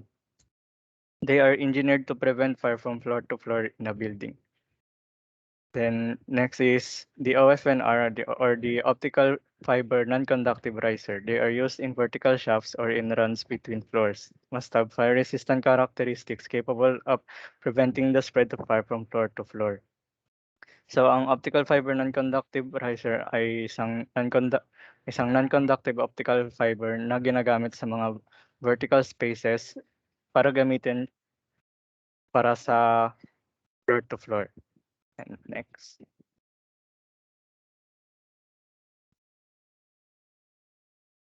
So OPGW or the optical fiber composite overhead ground wire, it is designed to replace traditional static shield ground cables in overhead transmission. It also handles electrical defects in the transmission line by providing a path to earth without damaging the sensitive optical fibers inside the cable. So OPGW is also designed po as a two-function aerial conductor vis. It is a shield wire that is nagte-taker po siya for the fault current or dun po sa lightning strike and also dun sa integrated fiber optic unit that is taken on the function of communication po. Also OPGW optical fiber composite overhead ground wire cable has been found po as a best solution as a replacement po dun sa conventional earth wire on a new transmission lines po or kapag po may kailangan baguhin dun sa old ground wire of the existing line. Next slide po. So yung sunod po is yung DSS or all the electric self-supporting fiber optic cable. It is designed for aerial self-supporting application of short, medium, and long span distances. They are deployed by cable television operators, telephone companies, municipalities, and emerging network operators. So, yung ADSS din po is an transmission line that is preferable option into install ADSS cables being cost-effective po. So, ang installed ADSS is an independent of power lines po and provide an attractive solution in respect of maintenance of both power lines po and fabric optic cables. And ito po ay ginagamit po sa mga television, telephone companies, and etc. Next po. Next po. Next. OSP or the outside plant fiber optic cables, it is designed to withstand the installation of stresses inherent in cables exposed to the external environment. So, ang OSP po, installation po siya ng fiber optic cables po that can be much more diverse po kaysa dun sa premises installations po. And yung OSP din po may include po yung sa installing aerial cable, direct board cable, sa underground cable in a conduit or yung installing po ng conduit or yung sa inner duct and then yung sa pulling cable and also inaano din po ang OSP in placing cable po underwater. Next po. MDU fiber optic cable multiple dwelling unit. A floor-mounted PDU, sometimes called a main distribution unit, provides an important management bridge between a building's primary power and a various equipment racks within a data center or network operation center. A floor-mounted PDU distributes reliable network power to multiple devices. And MDU, or the main distribution unit, is designed to distribute primary power, especially to equipment rack within the network operation center.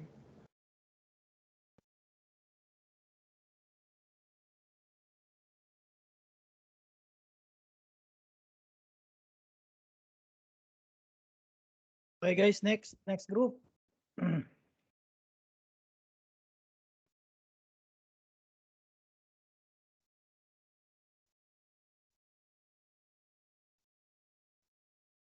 Last two groups ha.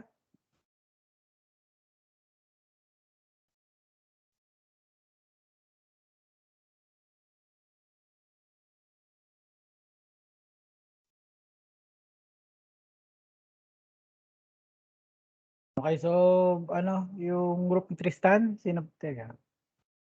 Go check lang natin.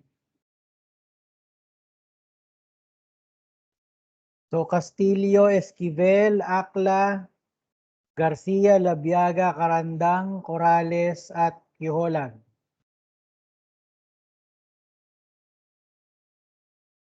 Diyan ba kayo guys? Diyan po. Yes, sir.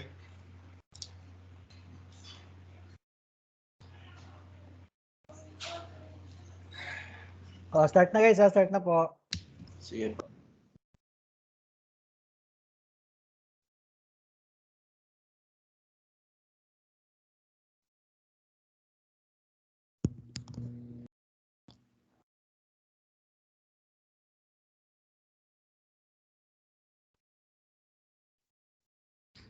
Christian, ano, share screen.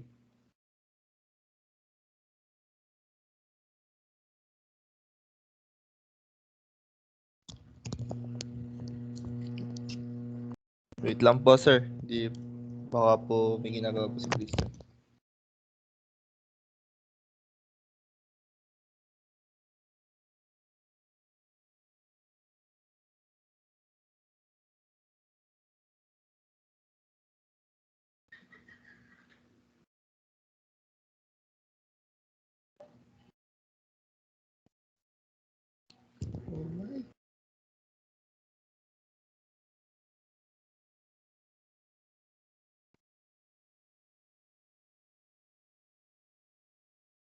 Sir, wait lang po.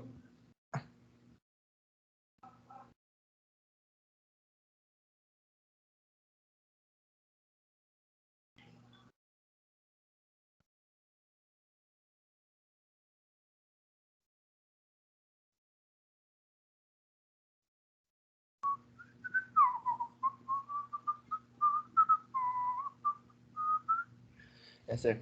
Hi, good evening, guys. Good evening. Good afternoon, guys. We're in group 2, and we're gonna talk about examples of twisted pair copper cables. What are twisted pair cables?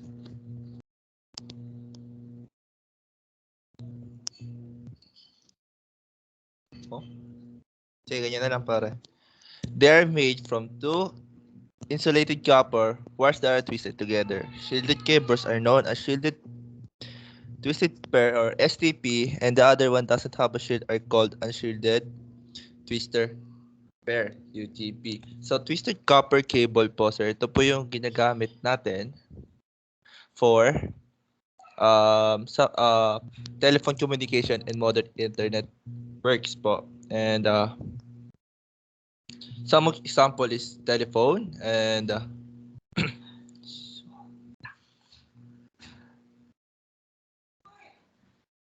and it uses twisted pair of insulated copper wires from the other physical layer or of the network na kino-combine po ng data link layer and ito twisted per cable wires and twisted around each other para po mag-decrease po yung obstruction from other twisted pair of cables po. Next slide. CAT5E cable, also known as Category 5 cable. This type of cable are built for computer networks. It's standard cable that provide performance up to 100 MHz. It can also carry for telephones and videos.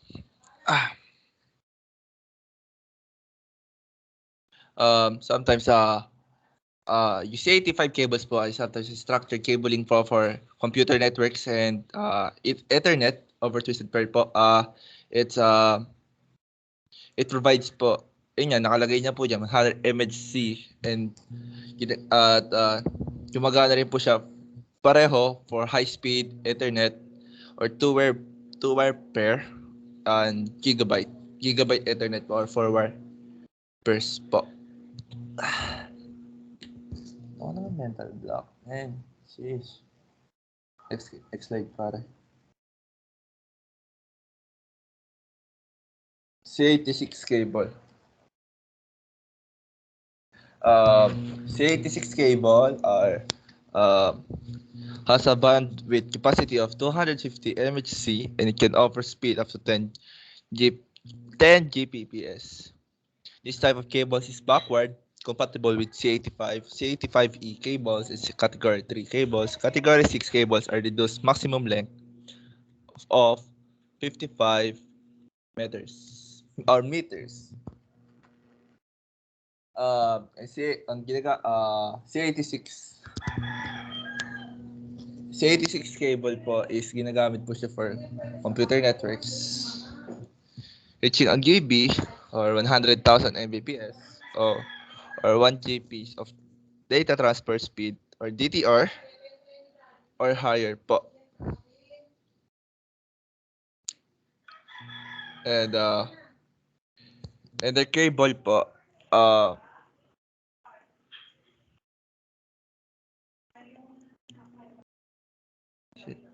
nawala sa auto ko.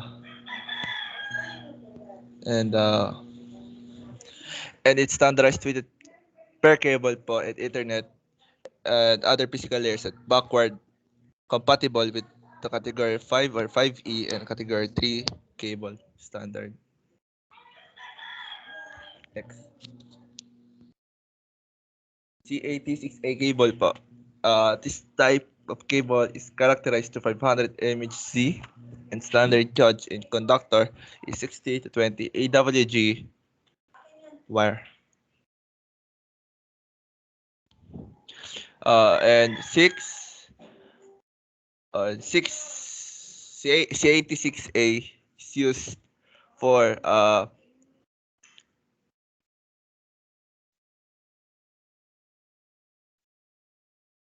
application outside the standard realm of voice or data, just like a CCTV camera and ano pa ba? CCTV, voice detector, anything po. Doon po ginagamit ang 6A cable. And it has a high-speed type of Ethernet cable, patch cable as they're also known. They are commonly written po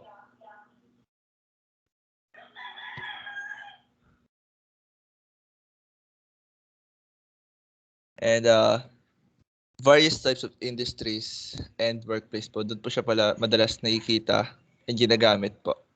Next. So, mental block. CAT8 cable. It has a standard bandwidth up to 2000 MHz, a max data rate of 250 25 gigabytes or GBps or 40 Gbps. This type of cable is still not widely available, but it has high demand because data centers is trying to get hands of scale. Tama ba yan? Scalable copper cable that can compute with fiber optics. CAT cable is as fast as Ethernet cable. Yet, dito po, ginagamit siya for cable. Kung ano naman, di ba? Nakita naman. And sometimes it is good. Ito yung once the fast Ethernet cable, and it's very good, especially on gaming, because you have a high end, and quick or fastest cable. CSS cable. God. Okay, fiber optics. What are fiber optic cables? A network capable that contains standard a network cable that contains strands of glass fibers inside an insulated casing. They designed for long distance, high performance, data networking, and telecommunication. Oh, designed for long distance. Oh. Common fiber optics cable carry a frequency of 100 to 350 terahertz. And fiber optic cable is used for transmit cable signals. What do you mean transmit cable signals? Transmit cable signals are ideal for signal transmission of like an HD television because they have more bandwidth and faster speed. Okay? Yeah. OFC. Sorry sir kung wala pong picture. Wala po sinanap yung editor namin. So also known as optical fiber conductive, contains at least one conductive current, free components such as a mental strength components or vapor barrier instead of our certified Plenum and riser application.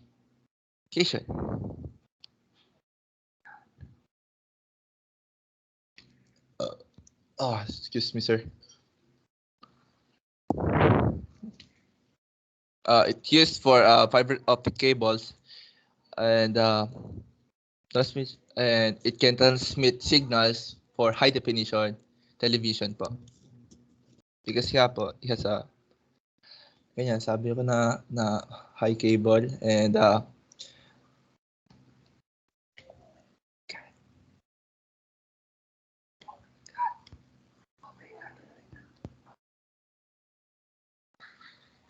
mental block na rin.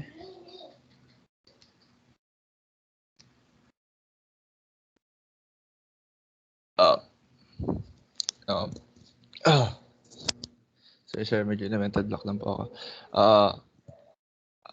The speed of OFC cable is up to 940 megabytes per second or Mbps, and components of OFC is at the core colliding Kevlar, ferrule, and connector. And characteristic of it is the extremely high throughput and excellent security and ability to signal for such longer distances before requiring repeaters than copper cables. Next slide, pare. OFN. Sa akin ba yan? Sige.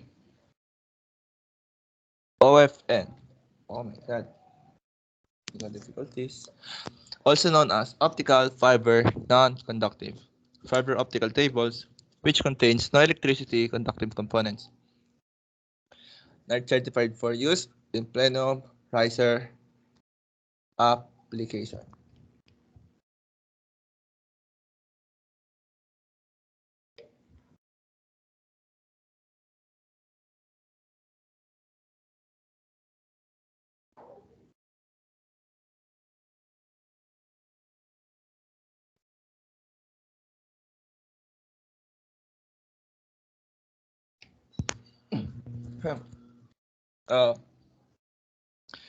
It's designed po. Sorry sir, medyo matagal. Medyo mabagal na po si net. At shit. Inano ko. Init. Optical fiber, non-conductive, is designed for National Fire Protection Association, and ginagamit po siya for electricity conduct components po, which certified for use in riser application, and they are engineered to prevent the spread of fire from the floor in the building po. mas dalas po siyang ginagamit for firefighting. Next. OFCG. OFCG is a optical fiber conductive general purpose. They have the same fire retardant properties as OFNG cables that has a conductive armor or central strength member, typically steel. The OFCG cable should be properly grounded at both ends. It should not be installed in the same cable tray or conduit as the power cable. Why? And,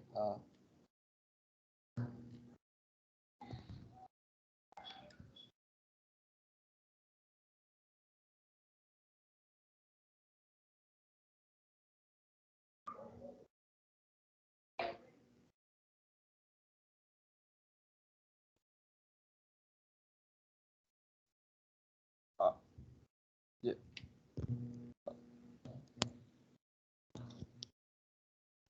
Kaya po hindi siya dapat ilalagay sa or sinasama po sa cable tray or conduit as the cable power cable kasi po still what's that? Kasi po siya ay steel, nilalagay po siya sa steel and there's a chance po na magkaroon po ng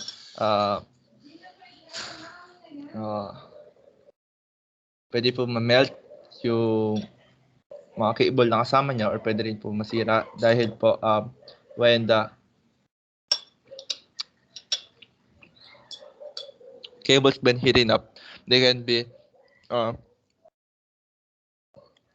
heated or melted po. Yun lang po. And the other reporter will be Esquivel po.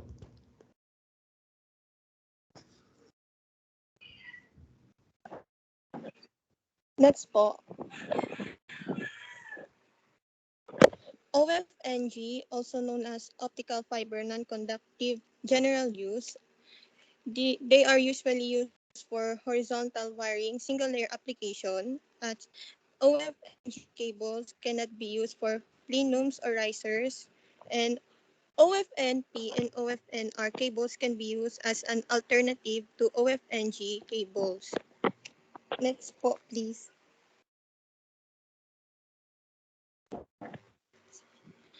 OFCP, also known as optical fiber conductive plenum, a conductive cable for use in duct plenums and other spaces used for environmental air.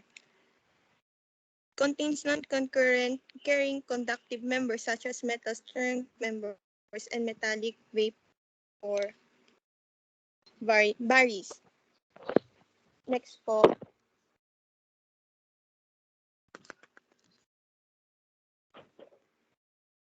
OFNP, also known as optical fiber non-conductive plenum, and they are fire and smoke resistance. They can be installed in pipes, plenums, and other spaces for building gas streams.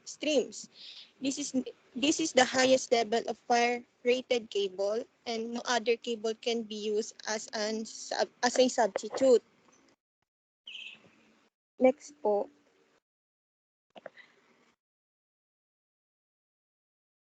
OFCR, also known as optical fiber conductive riser, a factory assembling for one of more optical fibers having an overall covering, contains non-current carrying conductive members such as metallic strength member, metallic vapor barrier, and armor or metallic sheet. OFNR, also known as optical fiber non-conductive riser, used in riser areas which are buildings, vertical shafts, or runs from one floor to another floor, cannot be installed in the ventilation area because they do not have the fire and smoke rating requirements by plenum rated cables. Yung mga 8 pong nabanggit ay pwede po siyang makita sa small in-building deployment using a riser at saka po sa mga inside fireproof shop using a riser within any type of building.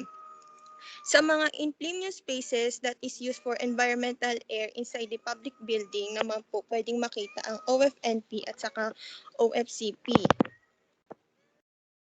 Next po, OPGW, also known as Optical Fiber Composite Overhead Ground Wire. It is primarily used by the electric utility industry, placed in the secure topmost position of the transmission line where it shields the all-important conductors from lightning while providing a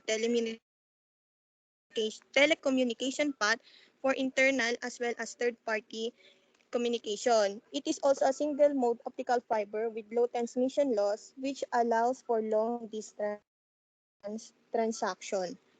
Next po.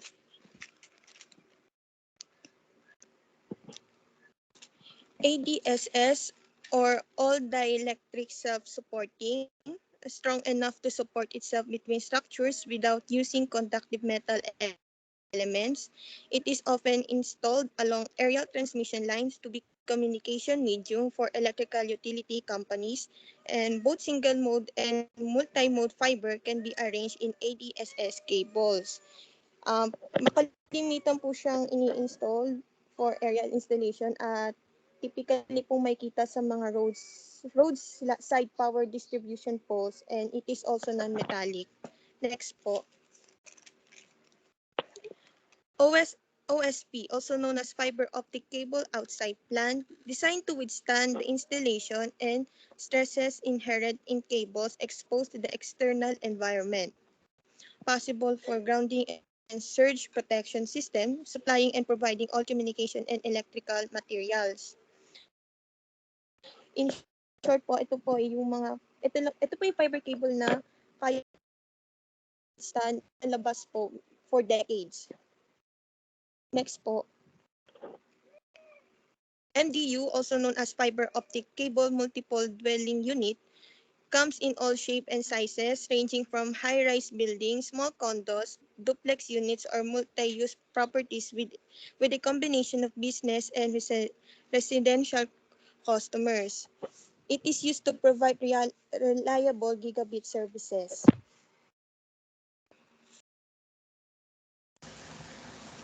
Connector types. Naririnig niyo po ba ako?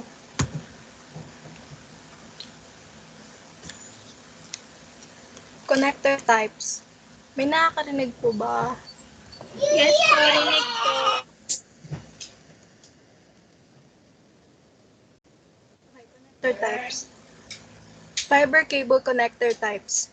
Fiber connector is a flexible device that connects fiber cables requiring a quick connection and disconnection.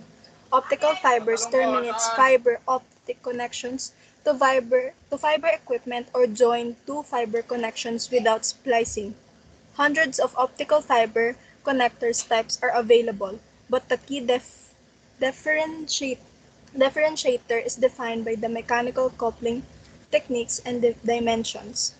Optical fiber connectors ensure stable connections as they ensure the fiber ends are optically smooth and the end-to-end positions are properly aligned.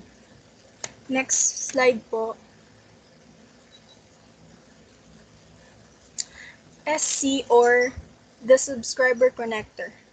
The subscriber connector is a fiber optic connector with a push-to-pull latching mechanism that provides quick insertion and removal while ensuring a positive connection.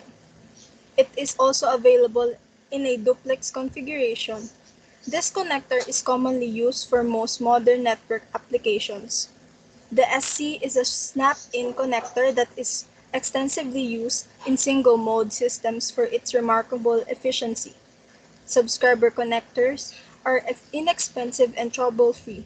They give precise positioning via their ceramic ferrules. Next slide, please. A straight-tip connector is a connector used in fiber optic cables that utilizes a bayonet-style plug and socket.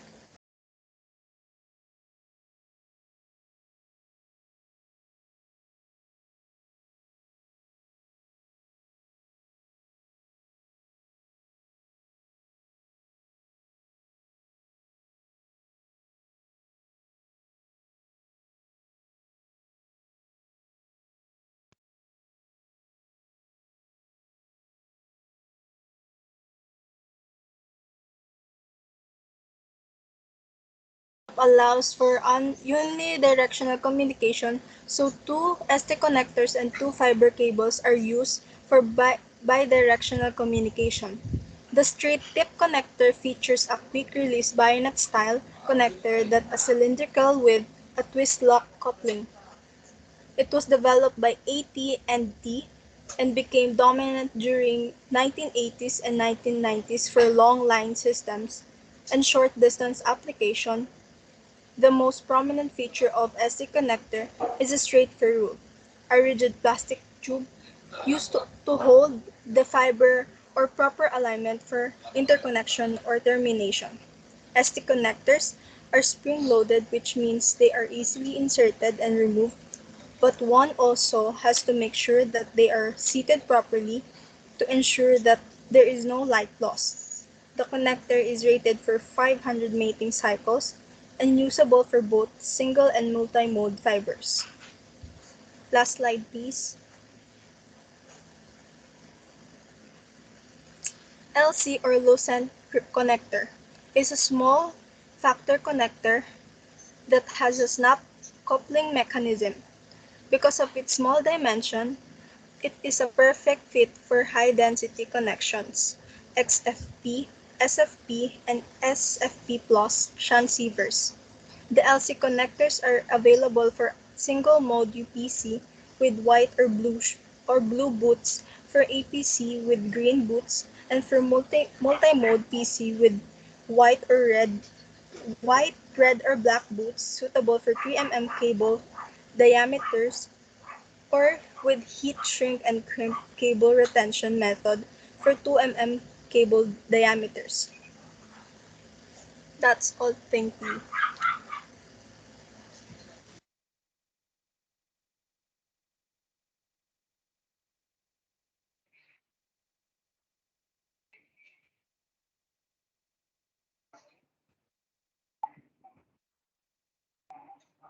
Okay, so last group, group ni Jarsha. Diyan ka ba, Jarsha? Jarsha? Opo, sir. Si Okay, so start na Argos ha. po yung represent. Sige, start na.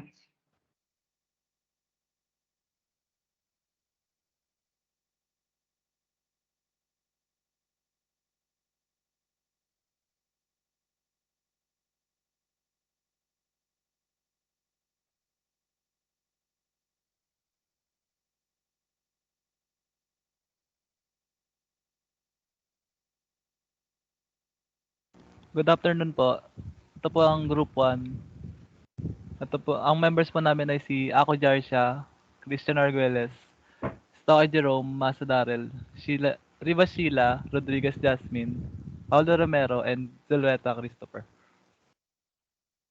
Coaxial Cable. Hello, wait lang. Si Suleta ba pumasok? Parang hindi ah.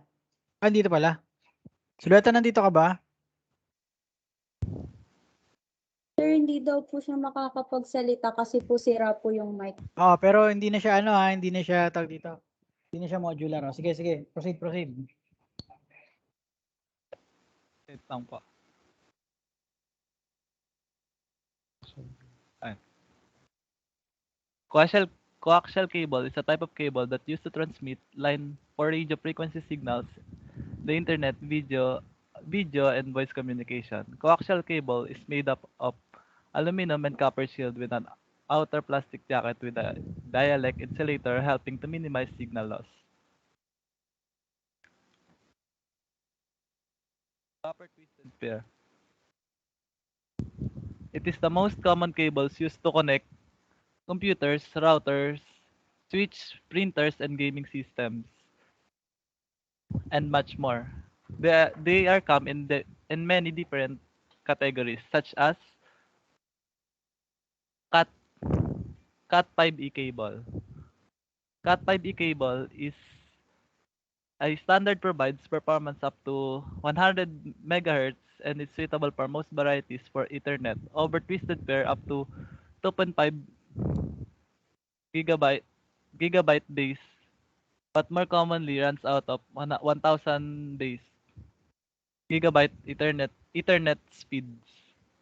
Cat5 is also used to carry other signals such as telephone or video. Next, Cat6 cable. Cat6 cable is an standardized twisted pair cable for Ethernet and other network physical layers that it backwards compiled with the category 5 or 5E and category 3 and cate- in category 3 cable standards. Whereas category 6 has reduced maximum length of 55 meters when it's used for 10 gigabyte base. Next.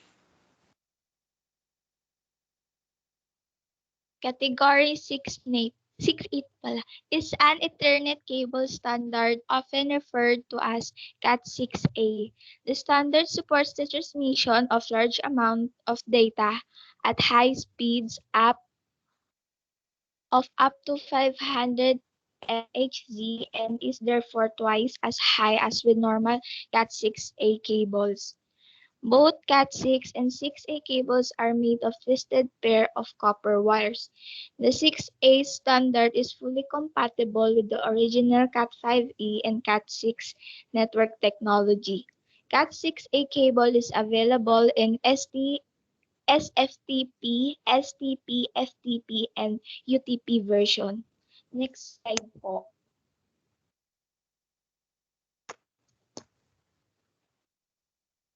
Cat 8.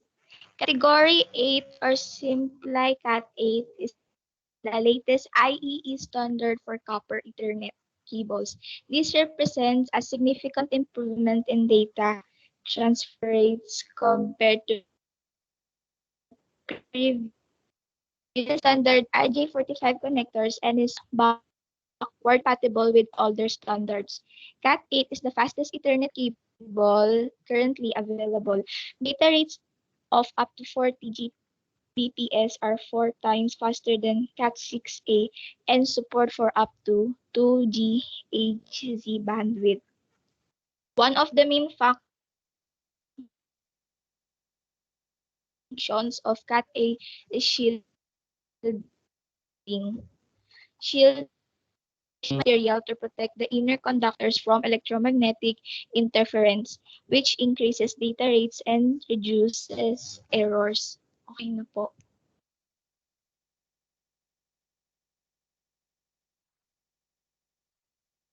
Fiber cable. These cables are used today in order to have a connection throughout the world and are capable of transmitting information across countries and oceans.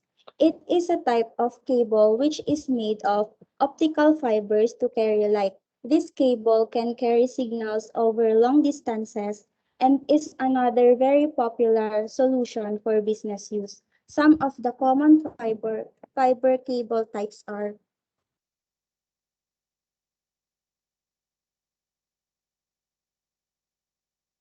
optical fiber conductive. Ito yung tawag sa internal fiber optic cable. It contains at least one conductive current-free components such as a metal strength component or vapor barrier instead of a certified plenum or riser application. Next. Optical fiber non-conductive. It is the interior fiber optic cables which contain no electrically conductive component and which are not for use in plenum or riser applications. Next, Sheila. OFCG or optical fiber conductive general purpose. They have the same fire retardant properties as OFNG cables, but they have a conductive armor or central strength member, typically steel. The OFCG cable should be properly grounded at both ends. It should not be installed in the same cable tray or conduit as the power cable. Next, OFNG.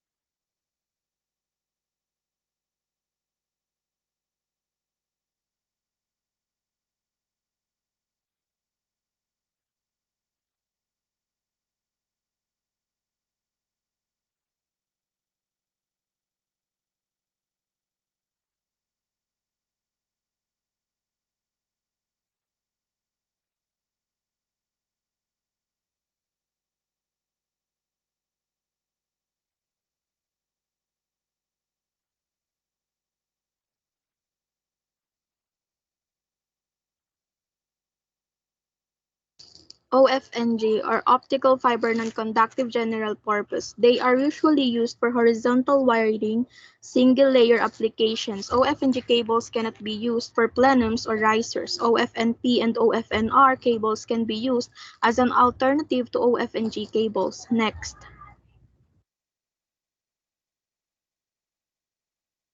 OFCP, or what we call as optical fiber conductive plenum. This is a conductive cable for use in ducts, plenums, and other spaces used for environmental air. A conductive cable contains non-current carrying conductive members such as metal strength members and metallic vapor barriers.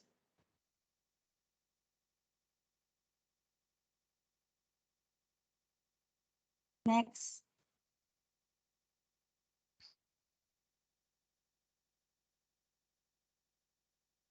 OFNP stands for Optical Fiber Non-Conductive Plenum. OFNP is the designation given by the National Fire Protection Association (NFPA) to interior fiber optic cables which contain no electrically conductive component and which are certified for use in plenum applications. Next.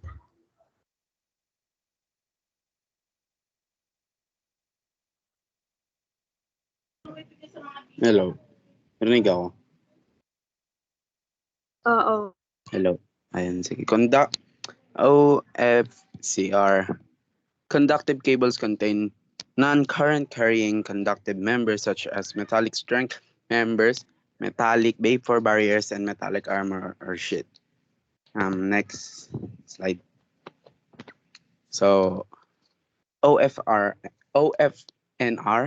is used to vertical stop or in runs between floor must have fire resistant characteristic okay na po pala lang.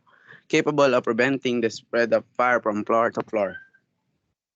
Non-conductive cables contains nothing that can conduct electricity, so it will not accidentally energize or be energized when it's close associated with electrical conductors. Next slide.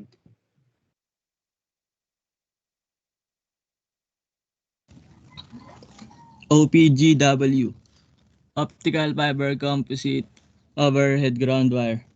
An optical ground wire, also known as an OPGW or in the IEEE standard, an optical fiber composite overhead ground wire, is a type of cable that is used in overhead power lines. Such cable combines the function of grounding and communication. An OPGW cable contains a tubular structure with one or more optical fibers in it, surrounded by layers of steel and aluminum wire. The OPGW cable is run between the tops of high voltage electricity pylons. Ang optical ground wire ay isang uri ng cable na ginagamit sa mga overhead na linya ng kuryente. Pinagsasama-sama ng naturang cable ang mga function ng grounding at mga komunikasyon. Ang isang OPGW cable ay naglalaman ng isang tubular na struktura na may isa o higit pang mga optical fiber sa loob nito, na napapalibutan ng mga layer ng bakal o aluminum wire. Next po. ADSS, all dielectric self-supporting cable, is a type of optical fiber cable that is strong enough to support itself between structures without using conductive metal elements. Yung ano daw po, ADSS po, isang uri ng optical fiber cable na may sapat na lakas upang suportahan ang sarili nito sa pagitan ng mga struktura nang hindi gumagamit ng conductive metal elements. Tapos maganda rin po siya kasi angkop din siya para sa paggamit sa pamamahagi tulad ng matataas na bolts. Next po.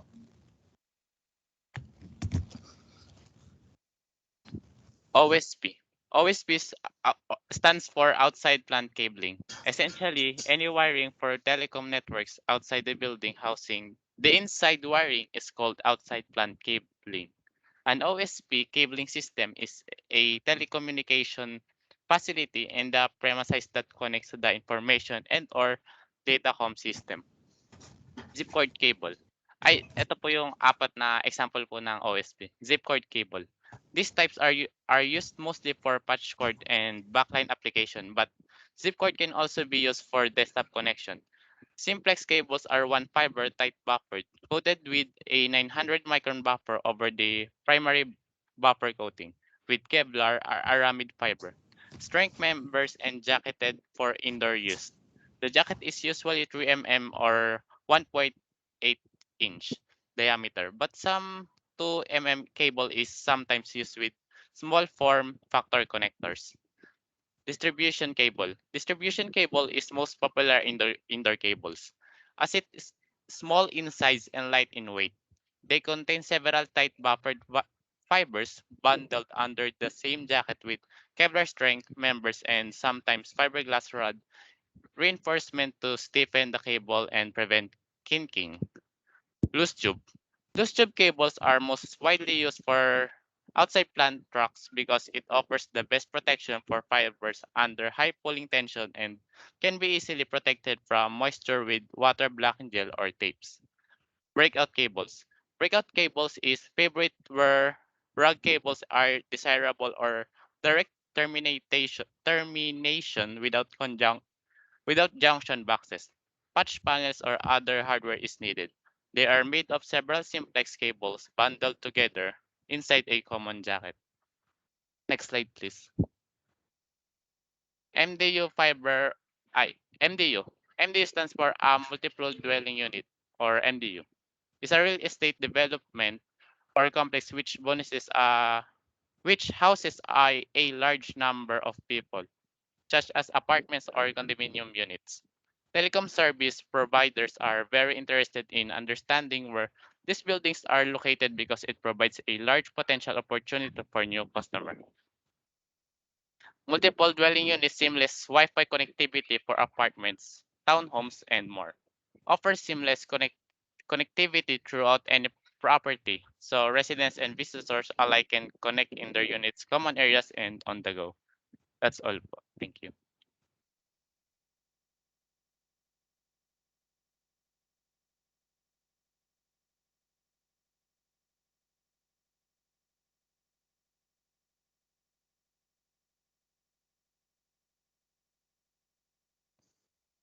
Okay, so guys, discuss ko lang yung ano ha, topic natin for today. Tapos yung explain ko rin yung next activity ninyo next meeting. Bale, ito na yung PBA2 ninyo ha. Ang mangyayari, kailangan nyo mag-video demonstration ng paglalagay ng straight through cable. Wag na yung ano, wag na yung crossover kasi masasayang ang mga UTP nyo. Basta ang mangyayari guys, kung pwede makapaghiraman na lang po ng tayo ay makapaghiraman na lang ng ano ng equipment, maghiraman na lang tayo. Okay, so may questions ba sa ano sa doon sa topic natin previously, yung sa LAN, may topic po, may questions po? Hello guys. So assume ko kung tahimik, ano, wala nang tanong ha.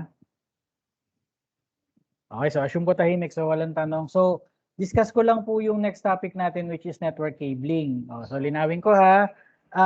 Ang point nung ano, ang point nung discussion natin sa types of cable, yung LAN, yung yung UTP, STP, coaxial cable at saka yung fiber optic. Sila kasi yung mga way para makapag-connect kayo sa internet using yung mga device nyo.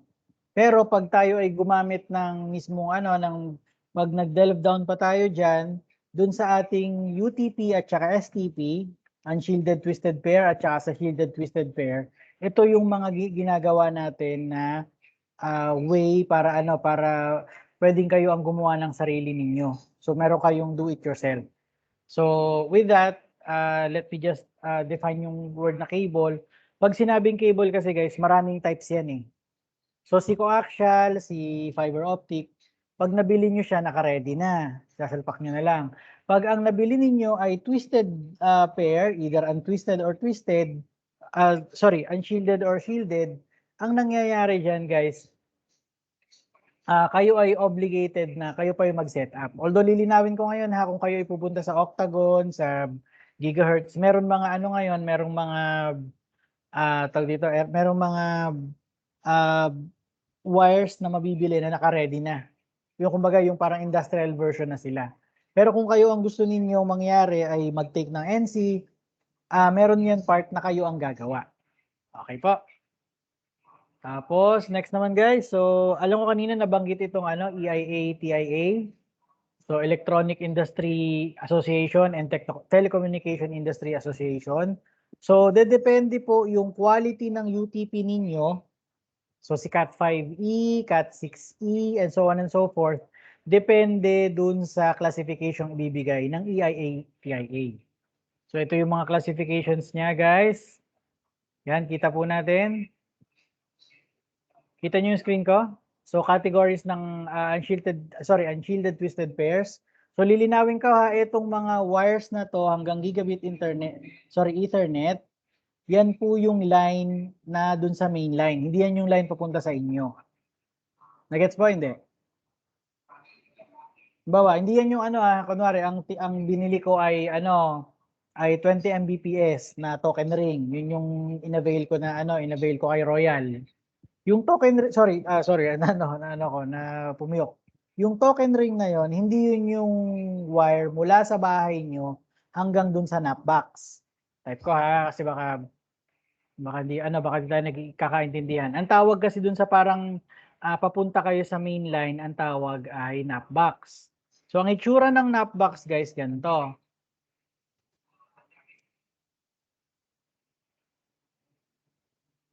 Familiar na, may nakakita ng ganito sa inyo guys, wala? Nagpapakabit kayo, ayan. So ito yung itsura ng napbox. So ibig sabihin nito, ito yung magseset kung puno na yung mga linya ng internet sa ninyo, sa area nyo, sa street nyo, kung kayo naka-subdivision, o kaya kung naman kayo, kung nasa labas kayo ng subdivision, kung sanayon nyo, kung sila yung magseset kung puno na o hindi. Ngayon, ano ang relevance niyan? Yung line papunta dito, yung main line na papunta dyan kay sige. May question ka Oo, yan yung tinatanggal. Oo, tama. Tsaka yan yung part na nandiyan yung part ng mga tanso eh. So ilinawin ko, kunwari balik tayo sa example ko. Kunwari, ako ay Royal. Ang kinuha ko ay 20 Mbps. Hindi ibig sabihin niya na yung linya dito papunta sa bahay nyo, yun yung 20 Mbps. Ang ibig lang sabihin niyan, yung linya mula dun sa mga wire na sala sa labat papunta dito ay naka-token ring. Gets nyo guys? Tapos ang mangyayari diyan, every tawag dito, kasi yun yung maximum eh. So regardless kung ano ang pinili mo na kung ano yung pinili na connection, kung ano yung pinili niyo na connection, magre-regard doon yung magiging speed ninyo pag pre-program na nila doon sa mga data center. Pero since ito yung maximum, yan yung makukuha nyo. Okay guys, pero usually guys yung 100 Mbps pataas, usually sa mga industrial na lang to eh. Bawa nasa Nuvali, nasa Northgate, nandun siya kasi sila yung mga facilities na kailangan ng mga sobrang bilis na mga mabibilis na twisted pairs. Pero usually ang ginagamit lang usually natin ay yung usually ito lang eh, hindi telephone wire, ito tayo. Yung mga Cat 6E, medyo mabigat. 4 Mbps hanggang 20 Mbps. So sa linawin ko guys, itong tatlong to, depende na yan from their napbox papunta sa mga bahay nyo. Pero usually naka-maximum yan. Nakaganto yan. Ang pinupush lang nila dyan, usually, isa-set nila na yung inyong, in case na gusto niyo magpa-upgrade, mabilis lang. Kasi pag ang ibinigay nila sa inyong wire ay yung pinakauna, so mababa lang yan. Pag kayo nagpa-upgrade, bibigyan pa nila kayo ng bagong linya. Kaya doon sila nahihirapan. Tapos next guys, so pag sinabi pong connector po ng UTP, yan po ay RJ45. So ang RJ45, isa lang naman itsura niyan. So dito tayo magkakaano ngayon ha, dito yung magiging basis ng inyong PBA2 si RJ45. Ano ang purpose ng RJ45? Yung mga wires po ng UTP, dun yan ilalagay.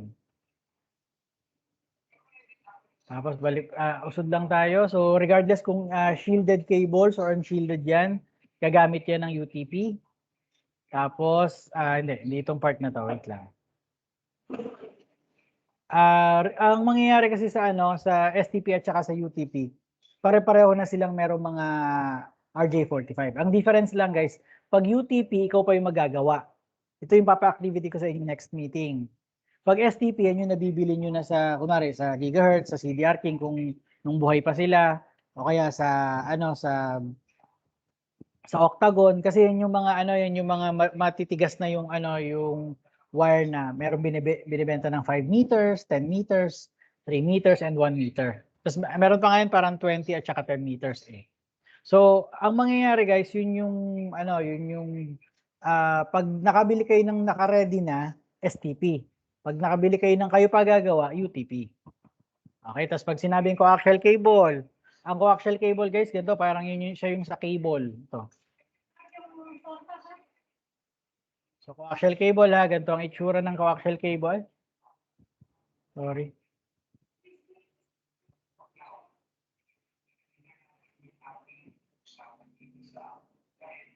So ito itsura ng coaxial cable. So yung lang to ha, yung single lang kasi hindi naman natin kailangan yung iba eh.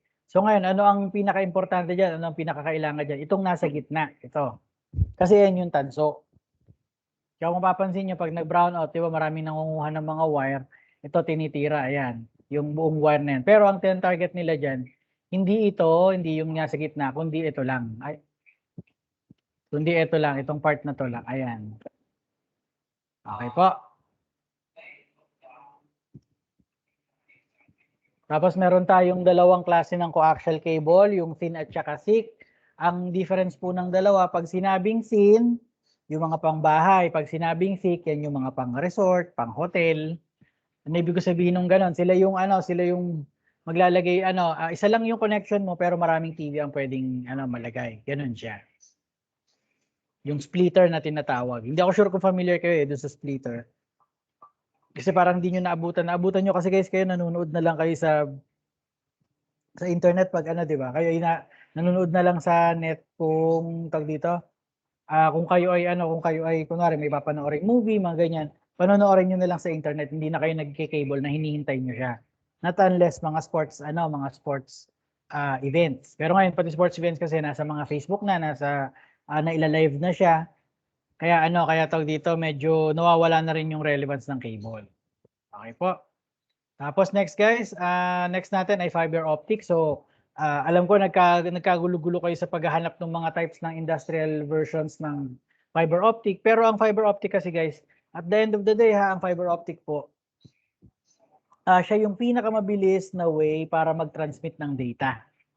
Ano ibig sabihin? Regardless kung yan ay mga OPFC, and so on and so forth. Pag sinabing fiber optic, kung ano yung ibinigay niyang sa iyo, speed sa iyo, kunwari sinabi sa advertisement, 25 Mbps.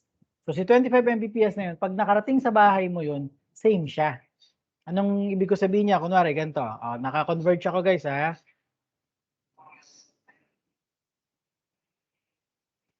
Ang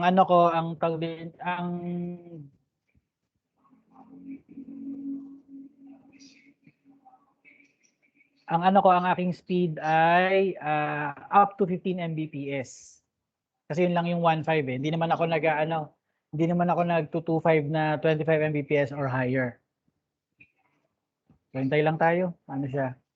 Siniset pa yung speed. Kita niyo yung binabanggit ko guys. Kung ano yung speed ko na binabayaran ko, kita pa ba yung screen ko? Hello po? Hello po? Kita ba yung screen ko? Kita po. Okay, Yes, so sir, kung ano yung kita po. binabayaran ko na 15 Mbps, doon lang din naglalaro yung aking internet speed. Kasi kung ako ay naka-DSL, yung mga naka-Royal dyan, di ba meron nagsi 6 Mbps, tingnan nyo, punta kayo ng fast.com, tingnan nyo kung anong mangyayari. Lalo na pag marami kayong gumagamit, tingnan nyo yung magiging speed niya. Kaya siya bumababa kasi meron tayong data loss pag dumaan sa coaxial cable or pag dumaan kayo sa UTP. Pag kayo ay kung nangyayari sa converge, kung ano yung binigay nila sa iyo na advertisement, walang data loss, walang magbabago. Okay po. Tapos linawin ko lang guys pag sinabing fiber optic, hindi na po yan copper, hindi po tansuan laman. Either salamin po or plastic fibers. Ano ang rason pag salamin? Pag salamin, yan yung mga pangmalakihan, pang building, salamin yan. Pag plastic fibers, yan yung mga pangbahay. Yun lang yung difference niya. So, magkakatalo po yan dun sa mga classifications ng fiber optic wires na na-discuss ninyo last time. Okay po. Basta linawin ko guys ha, pag sinabing plastic fibers, yan yung fiber optic na manipis. Parang, hindi ko kasi maitutok yung ano eh, yung ano ko, yung tawag dito, yung camera ko dun sa ano namin, dun sa tawag dito, dun sa wire namin. After class na lang, isasend ko sa GC. Kung sino naka-converge, pare-pareho naman tayo ng ano eh, ng connection eh. Tapos next, so ito na yan ha. Straight through cabling. Ano po ang straight through cabling? Pag sinabing straight through cabling, ginagawa siya para makonect ang inyong hub, inyong router, inyong switch from there papunta sa inyong PC or laptop. So ginagawa siya para ano po, para meron kayong connection na hindi dependent sa wire, sa Wi-Fi or wired connection siya. So pag sinabing wired ko na ito, idolo pala tong ano ah. Anong connection nyo? PLDT fiber kayo? Ivan? Ang malakasan yung ano nyo. Ganyan ang yan ang, ano na? Plan 1699 po. May speed boost. PLDT ang PLDT? Opo. So, parang okay pala, makalipat nga. Walang-wala yung converge ah. Pero yung mga ganyan level ng ng connection, yan ang connection ngayon sa CI Tech.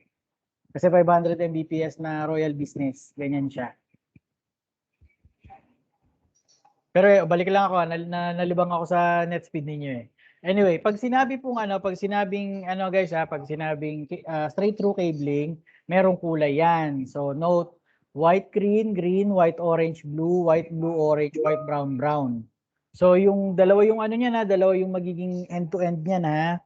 Meron kayong isang part na ganon na ito yung yung color combination, tapos yung kabila pa ganon din. So same siya. So after mo siyang gawin using ang ating crimping tool, tapos yung inyong wire cutter, tapos yung inyong UTP cable tsaka RJ45, iki-crimp mo yan. Once na makrimp mo siya, di magkabila na crimp mo na, itatry mo siya ngayon tingnan sa sa tawag dito sa LAN tester. So once na umilaw siya ng pareho, ibig sabihin yan, pwede mo nang gamitin yung nagawa mong wire para for connection.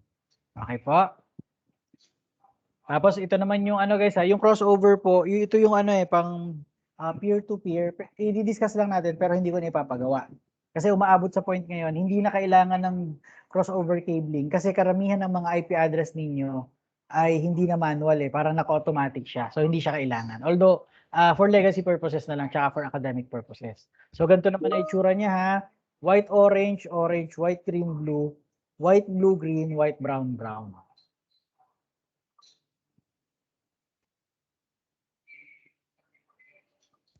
Ay hindi, wala tayong ganun. Ang mangyayari lang dapat dito, ganito lang ha. Ang mangyayari lang dapat, tawag dito, yung mga wires ninyo dapat dikit-dikit. Tapos ito nga yung sasabihin ko sana eh. Pag ginawa nyo yan, guys, kasi bibigay ko yan as individual, i-record nyo sarili nyo nagagawa niyan. Kung meron kayong kapitbahay, kunwari, sino ang mga taga-mabuhay dito? Kunwari, si Mayen, si Melody, Jerome, taga-mabuhay ka rin, si Jerome, tas yung magkapatid, si Aizer at si Ivan, kunwari silang 5. Wag pong bibilin lahat ng gamit. Ano ibig sabihin wag bibilin lahat ng gamit? Ang bumili lang kayo, RJ45 tsaka UTP. Yung LAN tester, yung crimping tool, yung wire, although ang crimping tool tsaka wire cutter magkasama na yan eh. Yung mga yon, maghati-hati lang ng bibilin. Kunwari, si Jerome ang bibili ng LAN tester. Tapos ang bibili ng wire cutter, si Ivan tsaka si Aizer. Tapos ang crimping tool ang bumili si Mayen. Tapos ang mangyayari ngayon, pag ginagawa nyo na yan, hiraman kayo ng gamit. Halimbawa, naunang gumawa si Jerome, pahiram niya dun sa ibang kaklase para at least hindi nyo kailangan bumili ng lahat ng equipment. Kasi medyo mahal yan guys kung pagsasama-samahin na lahat yan bibili nyo, abutin niya ng 1,000 plus. Malinaw po. Tapos kahit gamitin lang natin kahit mga 1 meter lang ng UTP. Yan yung parang ipapagawa ko sa inyo. Kailangan nyo siyang ipakita sa akin na bini-video nyo na may napagana kayong ganyan. Kasi pag wala, kabado akong pag tawag dito pag-applyin kayo ng ano ng NC kasi baka bumagsak kayo. Kasi masasayang lang yung 1,000 na ibabayad nyo. Parang 700 to 1,000. Tapos ganito yung ano ganito yung relevance ng straight through tsaka crossover. So, pag sinabing straight through, switch to router, switch to PC, hub to PC. Pag sinabing crossover, switch to switch, switch to hub, hub to hub, and so on and so forth. So, lilinawin ko lang din lahat ng to pag sa crossover, may nabibili na pong ganyan. Kaya hindi ko kayo obligahin na mag-crossover. Ang kailangan ko lang ay tawag dito straight through. Okay po? Tapos ganito yung itsura niya ha. Ito yung mga straight through cables. Ito yung mga pwedeng gawin niya. Tapos ganito din sa kabila yung sa crossover. Okay, may question guys? So lilinawin ko ha, hindi 1 week ang palugit nitong PBA2 natin na ibibigay ko next week. Ang palugit niyan ay, teka lang ha. So next week natin ay November 29 to December 4.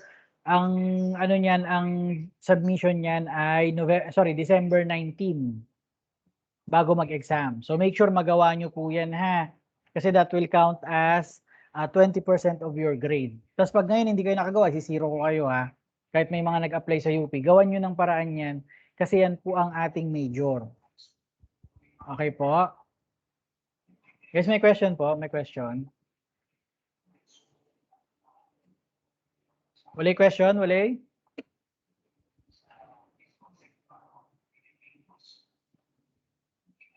Okay, so note guys yung yun din pati, yung ating pinagawa kanina, hindi yun PBA. Yun ay written works 2 na group work. Yung ibibigay ko next week, yan ay PBA 2 na kailangan makagawa kayo. Kasi ano to walang excuses dito yung mga modular din po, kung may kakilala kayong modular, kunwari si Sopranes, taga phase 2 lang yan sa mabuhay. Sabihan nyo rin siya, o kaya kung gusto nyo, tulungan nyo, kung sino man po yung mga taga mabuhay lang din dito, para at least magka-grade. Kasi pag walang sinabmit na ganyan, hindi ko bibigyan ng grade. Malinaw po. So ano po mamaya maglalagay ako ng parang Google Forms, Google Sheets dun sa ating sa ating GC. Ilalagay ko kung saan kayo mga nakatira. So alam mo kunwari, si Jasmine at saka si Sheila, yung magpinsan, sila, parehong taga Lakeside ba kayong dalawa? Tama ba? St. Joseph po. St. Joseph ng tawag dito? Sir, hindi kami magpinsan. Pinsan kayo, magkamukha kayo pag pinagtabi. Parang number 10 o magkamukha naman yun. Tsaka kumukuha nga ng card ni Jasmine, tatay mo Sheila. Nakuha ko pa nga yung ballpen. O, magpinsan na yan, magpinsan yan. Yung pinsan lang na isa, parang tawag yan. Napadami yung merienda nung isa. Yung isa hindi nabigyan. Yun lang yung difference eh. Pero guys, linawin ko yung kung sino yung magkaka-area, kayo yung magkakasama sa, hindi naman to groupings kayo maghiraman ng gamit. Sama mo taga St. Joseph 7 ba kayo? Yung tatlo. Tama si Joshua kasi namayat na yun, nagkakabike Hindi nyo na pinsan yan, hindi na, ang laki na ipinayat niyan from last year, as in sobrang laki.